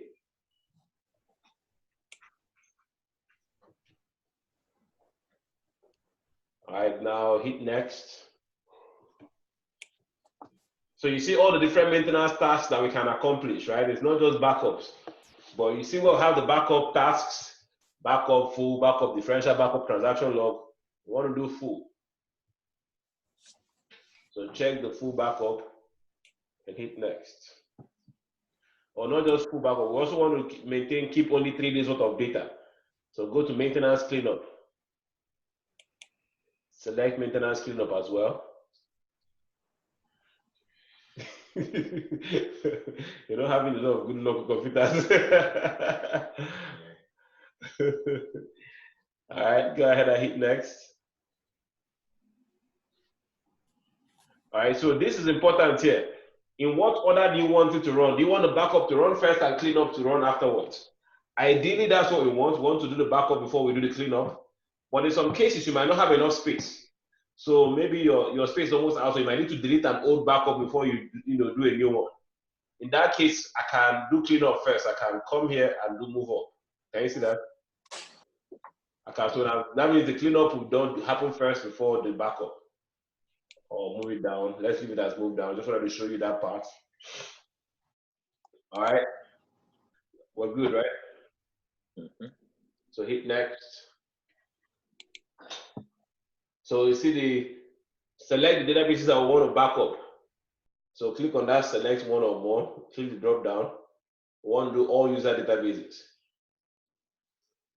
The reason why I don't select manually one by one when I do this, in case I create a new database tomorrow, it's going to automatically just join part of the backup. So I don't need to come back and change anything. Does that make sense? Mm. But if I manually select the database I want to backup, if I create a new user database, it won't be captured. So it's easy to just do it this way. And again, your situation will be different. It depends on the requirements that you have or you're given. Okay, so just knowing, I just want you to know how this thing works. Your situation will be different when you're confronted with this, when you have to do this yourself. All right, so hit OK. Again, you see where it says backup to disk, make sure that's going to disk, not tape, not URL. Then next tab, go to destination.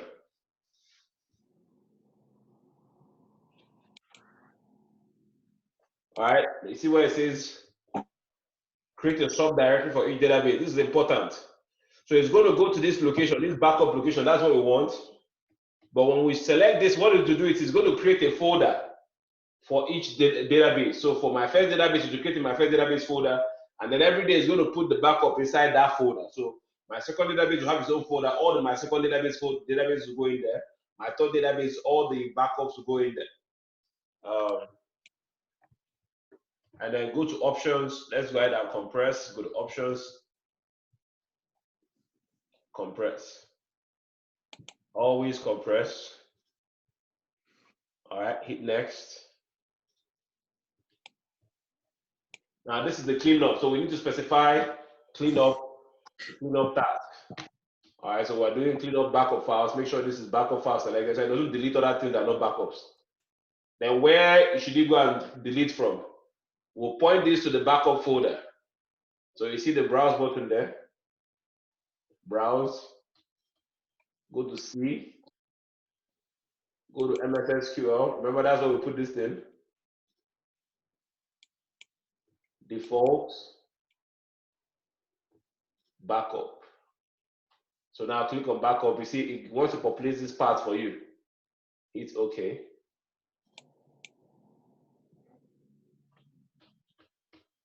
And then see where it says extension is BAK. That's the extension of your backup. Remember BAK? And then select include first level subfolders. So folders within that folder. Then delete files based on age. So it says weeks, changes from weeks to days. And then I can do 3 days, 2 days, 5 days. Let's do 3 days. Just for the heck of it. All right, well, good. And then go ahead and hit next. And next. And finish.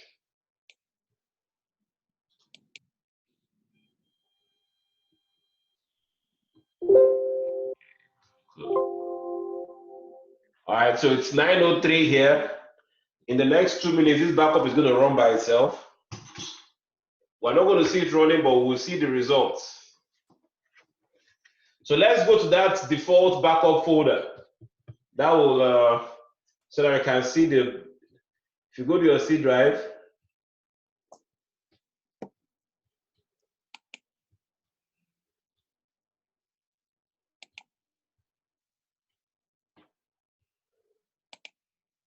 go to your C drive, MS SQL, default.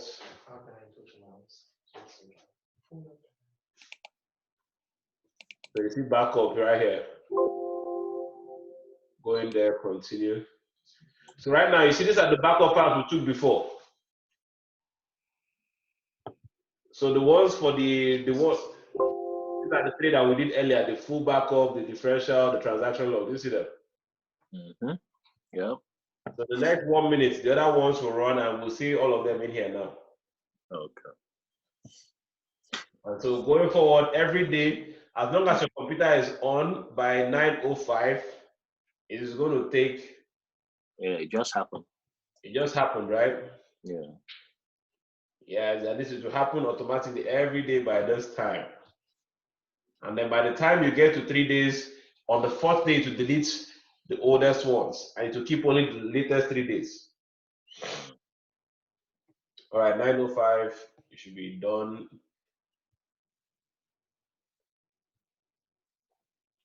It's my own wasting time.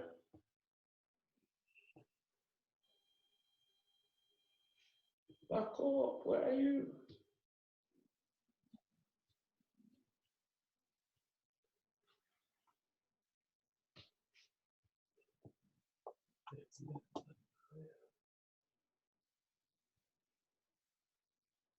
Ah, my backup failed.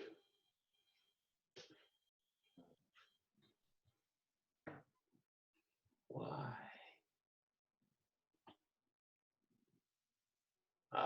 access.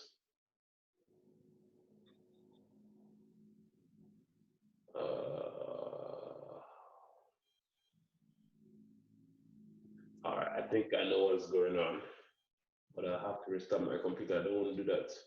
All right, everybody else should be fine.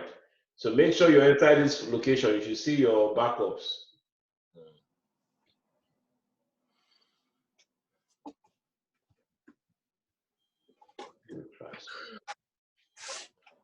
That's cool. Yeah. Everyone should see their backups run. Mine runs. That's fixable. I know I was doing magic with my computer, so it's me that caused that error.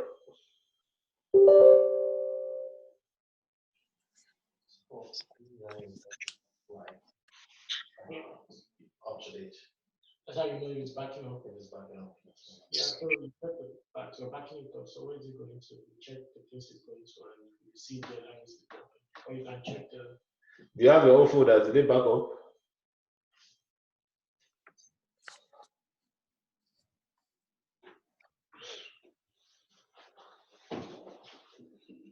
So, okay, help them, yeah. They appear, right? Yes. Yeah. So those are all the delays in my first.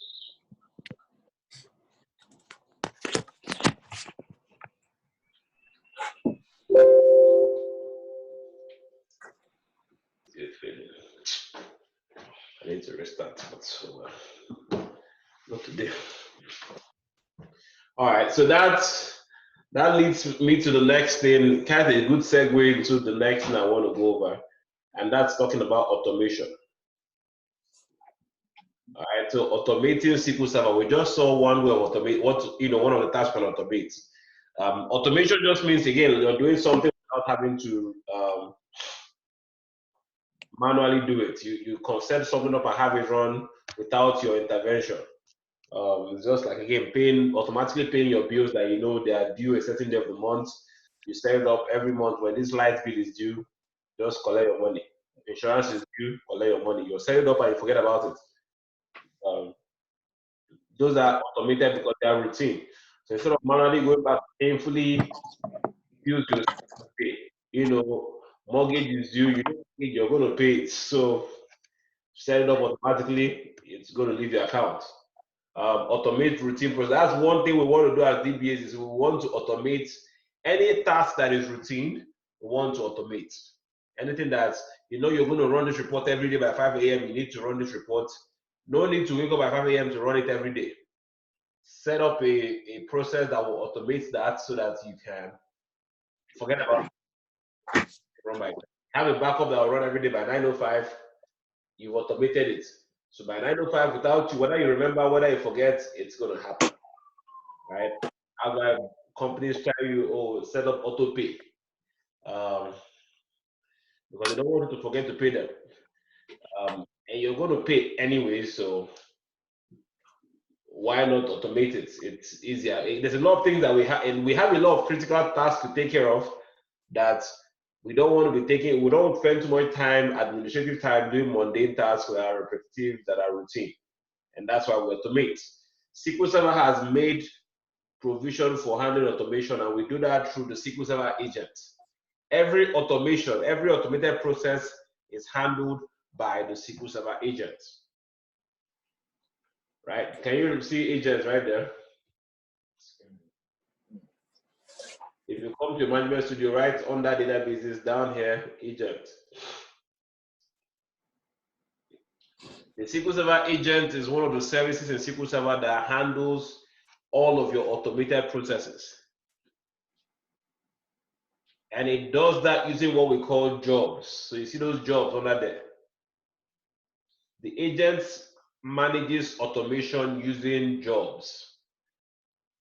Automation is handled using jobs by the agent. The agent is the facilitator. The jobs are the unit of work. All right. So that's, when you see some people say, hey, let's create a job to do this. Basically, they're saying, let's automate something. We don't want to be, it's like I might have a script that I need to run by midnight. They say, hey, now they wake up, this script needs to run by midnight.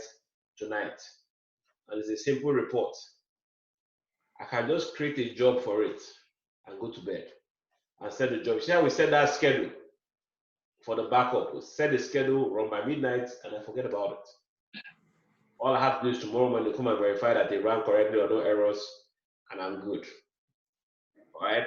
So we use the SQL Server agent uses jobs to automate processes. So we're going to create jobs for different things. Again, jobs are your best friend. They will mundane tasks. You can take that off your hand using jobs. So the next, the next important thing to note is remember your system databases. Every information about your jobs are stored in this MSDB database. The MSDB database is the location. Did you do the assignment for system databases in this class? I don't know that I gave you guys, right? Yes. Did everybody get to look at all of them? So master database. Who did any discovery with master?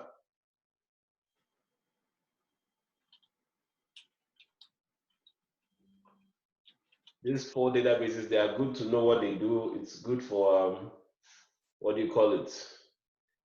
This is one of those rapid fire interview question type things. As you know, system database is what are they for? All right, so please go back to that assignment that you did and make sure you understand it. But I'll quickly go over the 4 of them. The master database is like your C drive or your PC. Every computer comes with C drive. The C drive contains all of your Windows operating system files, all those critical files that your system needs to run, right? That's exactly what your master database is. Your master database stores all of your configuration files. All the critical configuration files that your instance, your database requires are stored in the master database.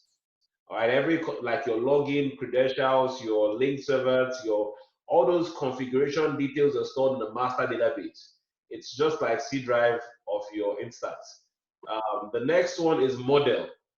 When you say this is a model, say model your life after this person, or people model their behavior after something. What does that mean? You're basically taking a cue from them, right? So when he says this is my role model, that means I'm learning a thing or two from them, maybe about business, because they're a business mogul or something. They are like a template for you. That's exactly what the model database is. Model database is a template database for all the other user databases. Okay, so basically what I'm saying is your user database, that's like my first database, my second database, all those databases. Until we start changing like their data files and log files and playing around, if I just right click and say new database and put a name and hit OK, when I go on the inside of that database, it's going to look exactly like the model database. SQL Server will use the template of the model database to create any new databases that I want. So if I want to change how my databases look by default, I'll change the model database. I see if I go if I go into model here, this model, go to properties. Again, I'm deviating from class. What? Go to files. Can you see how model database has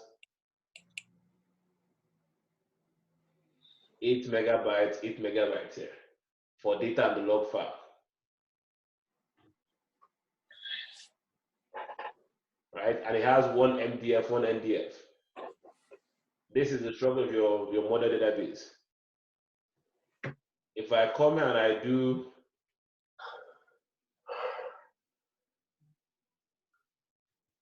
new database,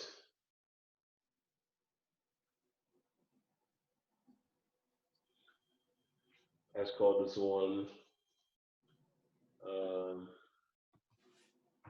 What number am I? My 4th, 5th, what am I? 3rd. 3rd, 4th. Whichever number you are, doesn't matter. My 4th database. Can you see the way it looks? Initial size 8, log 8. That's exactly the same thing with the model. So you see my system, my user databases are looking like my model database. If I come here and I change the model, let me change this model. Properties, files, changes from 8 to 28, 18. And you don't have to make this change. I'm just randomly messing around. So hit OK. Now, if I come here and do databases, new database, can you see the new database? 28, 18. It's taking on the way the model database looks. That's how the user database will look. All right, so the model is a template. My fifth.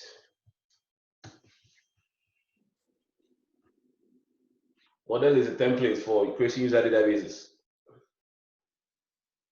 The next system database, MSDB. MSDB is where all of your job, all of your automation information is stored.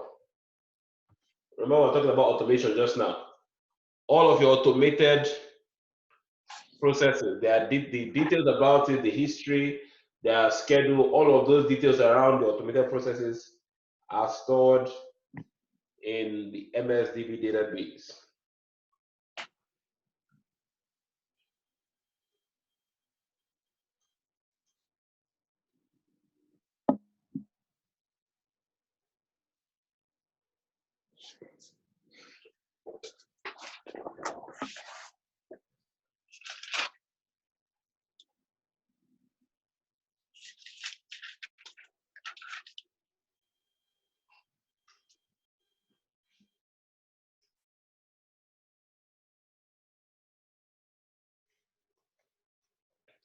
And then the last one is TempDB. TempDB, just like the name, TempDB, temp for temporary. You remember how I use this illustration when we were doing like mass exam back in the day, right? You have like an extra sheet for showing working, for doing your rough work. Not showing work, for doing your rough work. That's here in America, we call it scrapbook. Or you write out, do your calculations and everything. When you're done with all of that, you now write in the correct answer on the answer sheet. Right?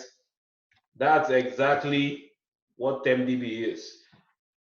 Or in your database, what is stored in your database is the actual results, right? It's like your bank. Let's say we're supporting a bank. People are paying money, deducting money. All of that calculation is not handled in the database. It's all of that calculation is done in the TempDB, and then the results are now stored in the actual database. So you withdraw money, make a payment deposits, you overdraw your account and they deduct $30 because you went overdraft. All of that calculation, all it's like it's like your scrapbook. They all happen in TempDB. All those computation and arithmetic processes happen in the TempDB, and then the actual data is written to your data and your log file for your database. So that's what is stored in the TempDB. The reason why it's called temp is because whenever your system restarts or your SQL Server service restarts, all the contents of your TempDB are deleted. Does that make sense? So the TempDB contents are deleted. So if you have a high transaction database, that means your database is constantly, there's so much activity going on. TempDB is likely going to grow. If you want to clear out a TempDB, just restart the SQL Server service and it will clear out TempDB. Does that make sense? Yes, no? Yes. And if you go back to that, everything you looked up, it should make more sense now. All right, so coming back to this agent, I was saying you create use jobs. Jobs are the units that handle our processes. So if I want to automate a report, I will create a job to run that. If I want to automate my backups, I will create a job. So if you expand jobs here, expand this jobs option here. Can you see this? Can you see this? This is that full backup that we created, that maintenance plan we created. Can you see that it's actually created? It's actually run as a job. Mm-hmm. All right. So automation will always come through jobs. So even though we created a maintenance plan, a maintenance activity, SQL Server still created a job for that process. All right, because jobs are how automation is always handled or done. All right, so if we want to, let's say we'll create a job. You know, if every job is made up of steps. If you right click and do new job, you see your job will be broken down into steps. So you have, for a job to run, you need at least one step. Step one can be create a database and create a table. Step two, you know, basically unit of tasks that you want the job to accomplish. All right, so let's create a play job. Let's just make up a job, and to create a job, you will need the T-SQL scripts for the job, you know, that the job needs to run. So let's create a job. This will be our job, sample job. Step one of the job will be to create a database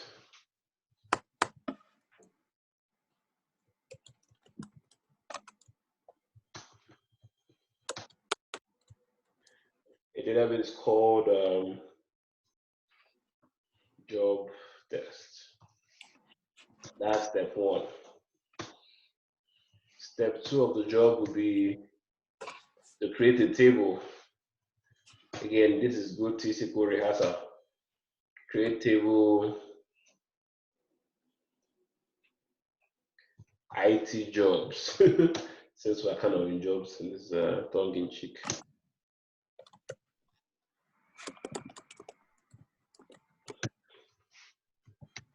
All right, so remember how this works. Job ID, int, not null, comma, job title, and varchar 30, not null.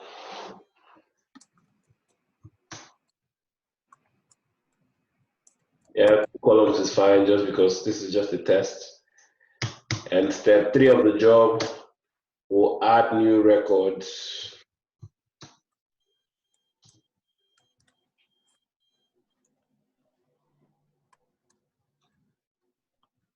So we'll insert a record into this new table. Let's do this.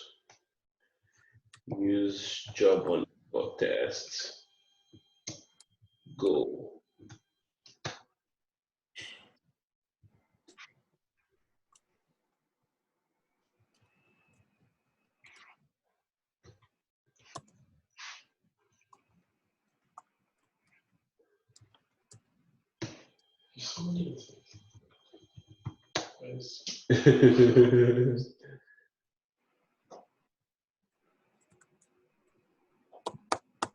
Insert into table is IT jobs,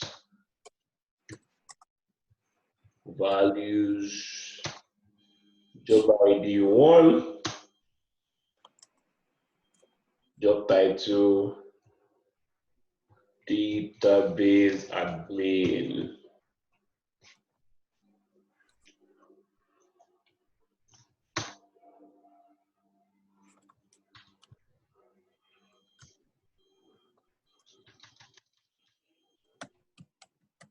ID 2,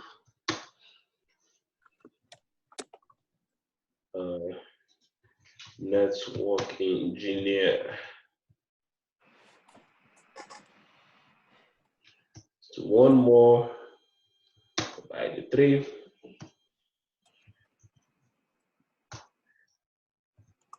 DevOps architects.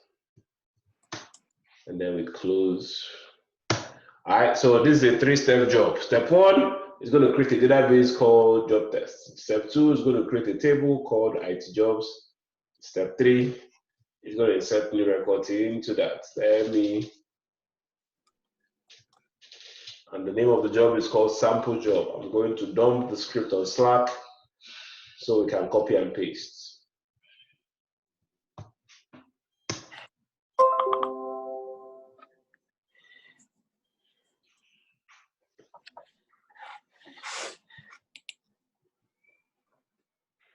All right, so to create a job,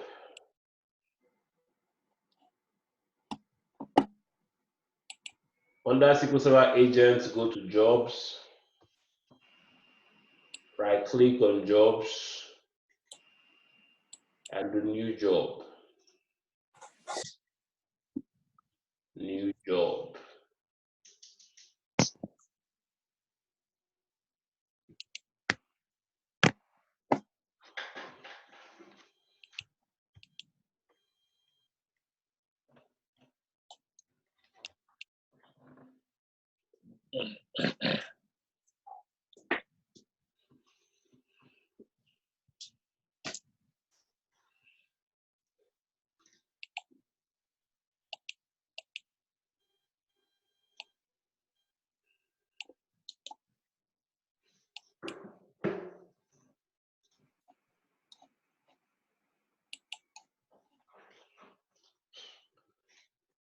Name of the job is sample job.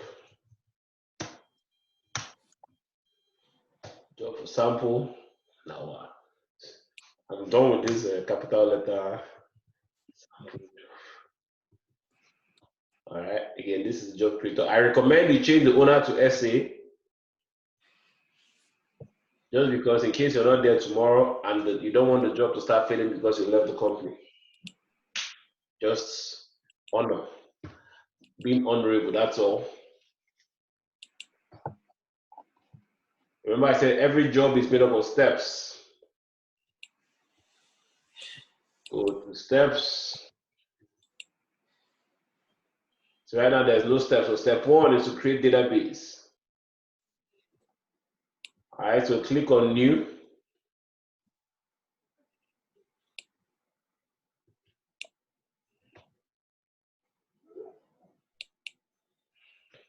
Step name, create database. T-SQL that were there's other options like PowerShell and all of these things. But we're doing T-SQL. This is where if this database here is where your script will run.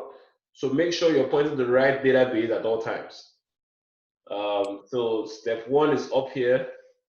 Can you see it? I put the command there, create database. This is what I want. I gotta help this man before he starts hyperventilating. Yeah. Don't leave him or forsake him. SOS. Did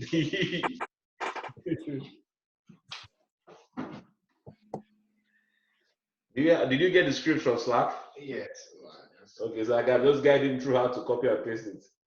In what order? I think I understand.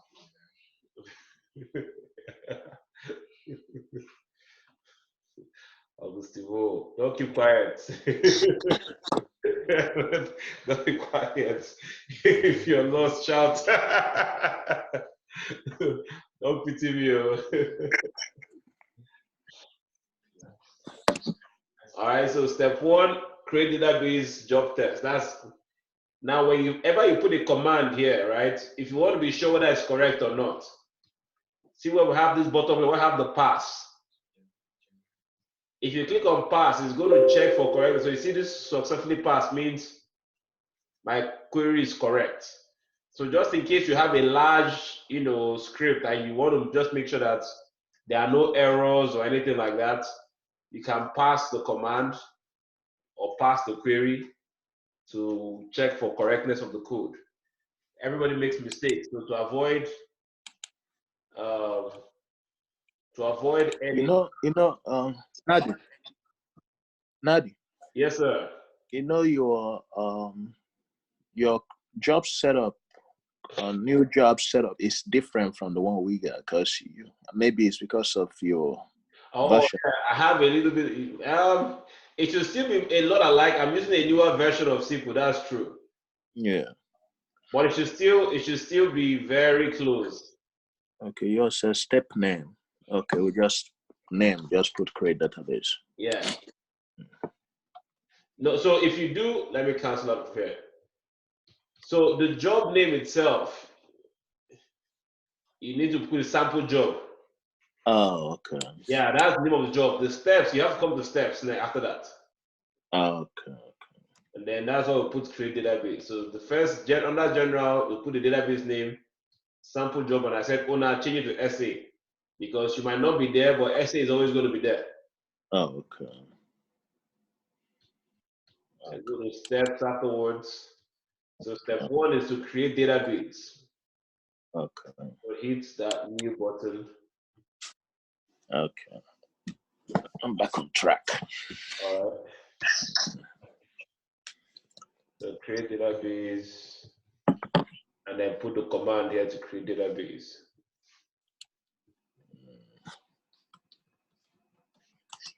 And just pass the query, the script, again, just to validate the pass.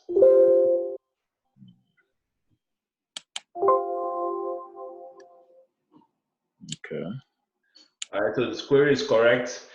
So we're good.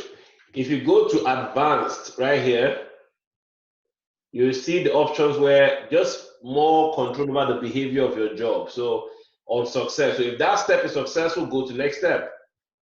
If it fails, quit the job, right? Assuming the step 2 was not dependent on step 1, I can say, I don't care whether I succeed or fail, still go ahead and go to next step. Does that make sense? All right. But in our own case, if step 1 fails, that means there's no database. So step 2 is going to fail because step 2 is looking for the database to create the table. So we'll leave it as is, say, hey, quit job or reporting failure. All right, so hit OK.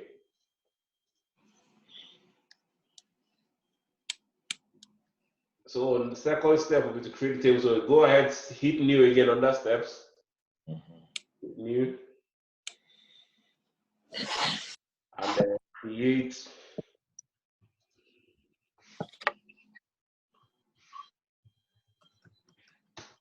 table.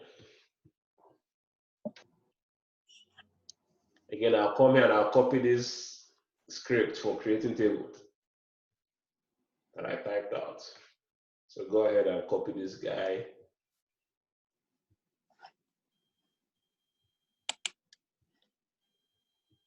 And paste here.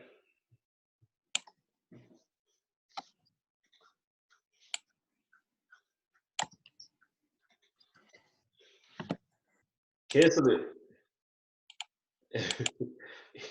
are you there?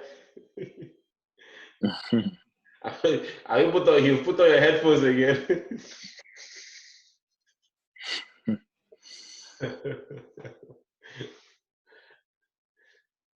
See, no retreat, no surrender in this class. Once you come to this class, I'm going to be appearing in all your dreams. You must know the SQL Server.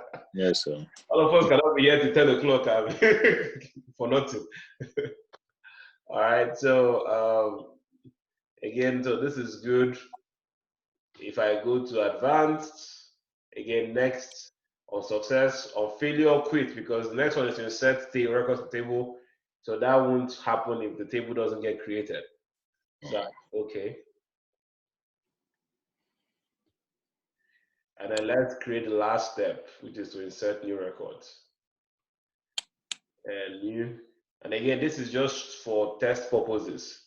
The jobs you create might be a lot simpler or a lot more complicated.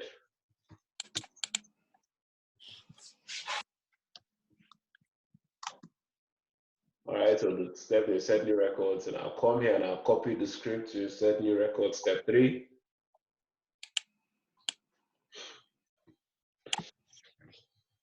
So highlight, copy,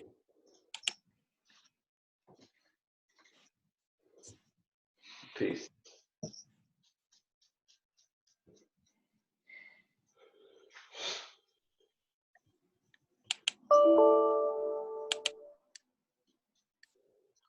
All right, so I'll go ahead and hit OK. Try and pass it. It's going to fail. Okay, yeah. Because this database, we've not created it yet. Oh, okay. Right, so that's why it's saying but the script is correct. Okay. It's just a challenge that comes because we are basically proactively sending out these commands. Right. All right, so go ahead and hit OK. Okay. Then we can now, so we have our job, we can now create a schedule. Right, so see where it has under steps. Now the next thing is schedules. Click on schedules and hit new. Can you see exactly what we did with the maintenance plans? Yeah.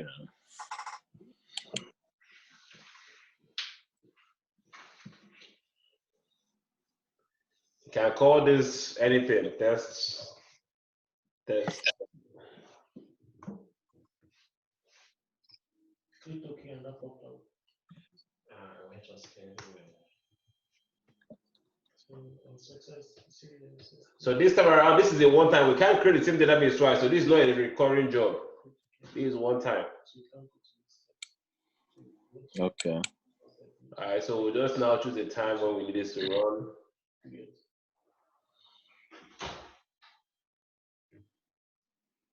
It's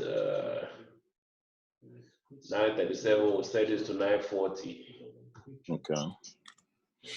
9:40, and we'll hit OK. So you see, it shows the script is going to run at 9:40, and then OK again. So now by 9:40 p.m., this job will run and create those things, barring any errors. And to keep an eye on this, if you come down to your jobs, okay. Come down to where you have jobs. Under jobs, you see where we have job activity monitor. Yes.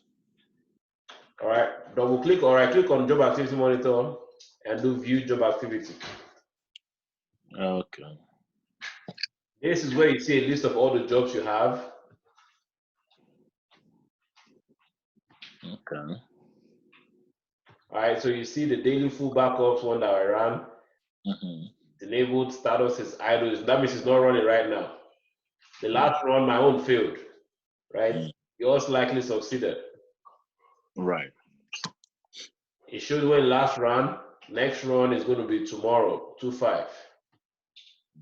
So this job activity is a good place to just see what's happening, when it's going to happen. Just a good, quick, log overview of your jobs.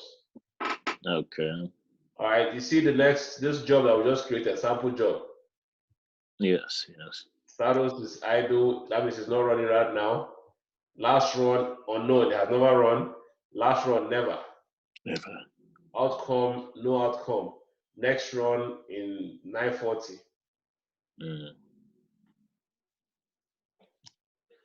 All right. Now let's assume my job failed. To troubleshoot it, since I have one that failed. Let's do that one. I want to see why did that job fail. I can look at the history of the job to see why it failed. I can look at the logs basically. If I right click on the failed job and go to view history,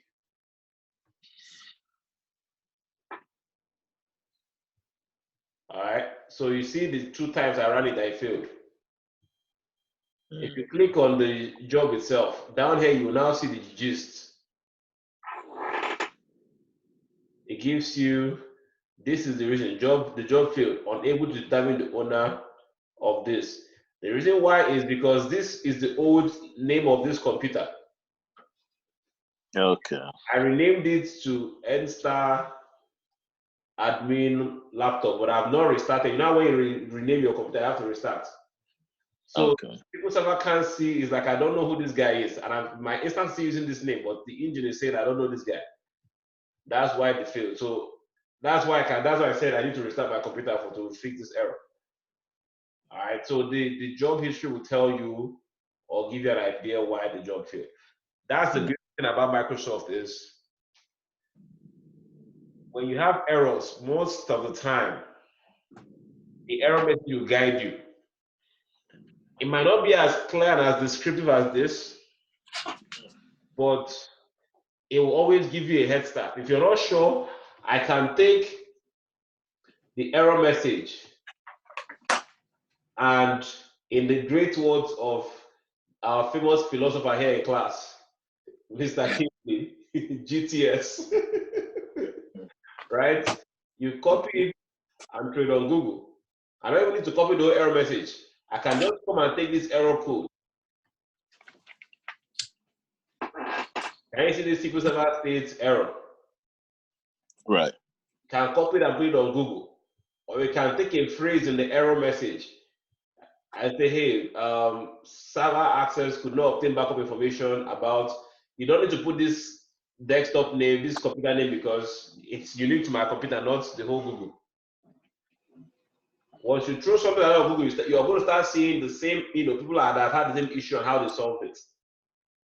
Right? So you don't need to know the answer to the problem right on the bat. You just need to know the error message and you can look it up.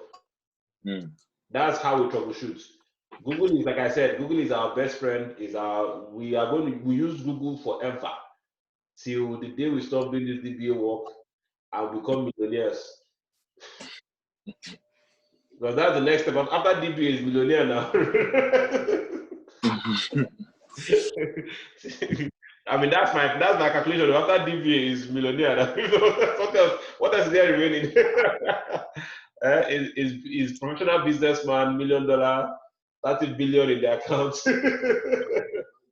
All right. Yeah. Yes. That's the goal. That's the dream. It's possible. This is America. That's right. It's America. Dreams are possible. Yeah. Dreams are possible, man. If you work hard, you can achieve anything. I've seen it in this country. Yes, so. Yeah. So until the day that happens, which is very soon, we can, we'll always rely on Google for errors. Nobody knows nobody. I'm telling you, I've met the smartest people, DBAs. I worked with one Caucasian guy, older white guy. He's been in this game for over 25 years. This guy knows, he's one of this, like he's a Microsoft MVP. He knows a lot of these guys that are all these Brent Oza and all these guys he knows them personally. He's worked with a lot of these top guys that comes up from Microsoft. He knows a lot. Still, once in a while, Google. Right? Because this thing is advancing, is new, so there are issues that are new. Yes. So there's always going to be reason to Google. So don't be Google with pride. It's part of the it's part of the process, All right, so let's see. Job. Let me refresh this job activity so I can see the job status here. If I refresh, can you see my sample job succeeded? So refresh yours, I'll check and see.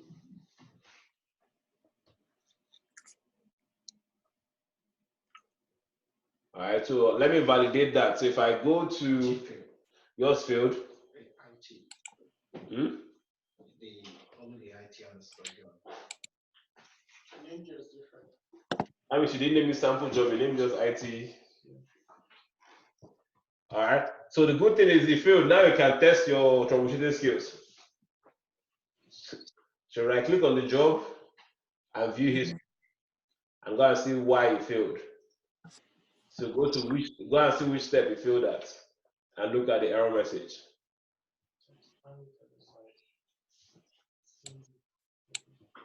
Meanwhile, for me, since mine didn't fail, if I refresh my database list, can you see the job test database that we created? Yes. Database, and that's the table jobs. If I select from that table, see the jobs that we created. That's how you create jobs. That's how you play with jobs. Just like backups, we're going to automate all the time.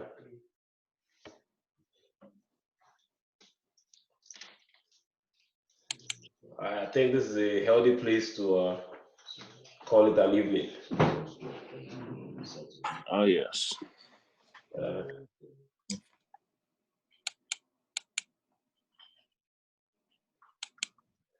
Is that Kingsley? You still there?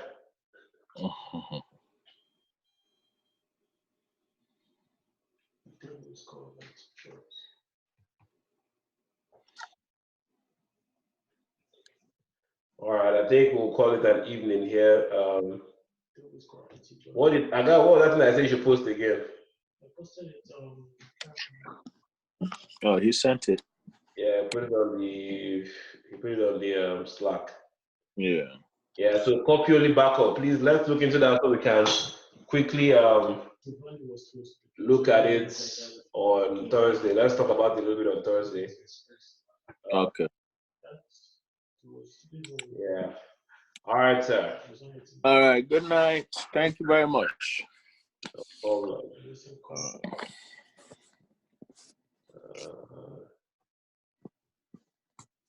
And meeting.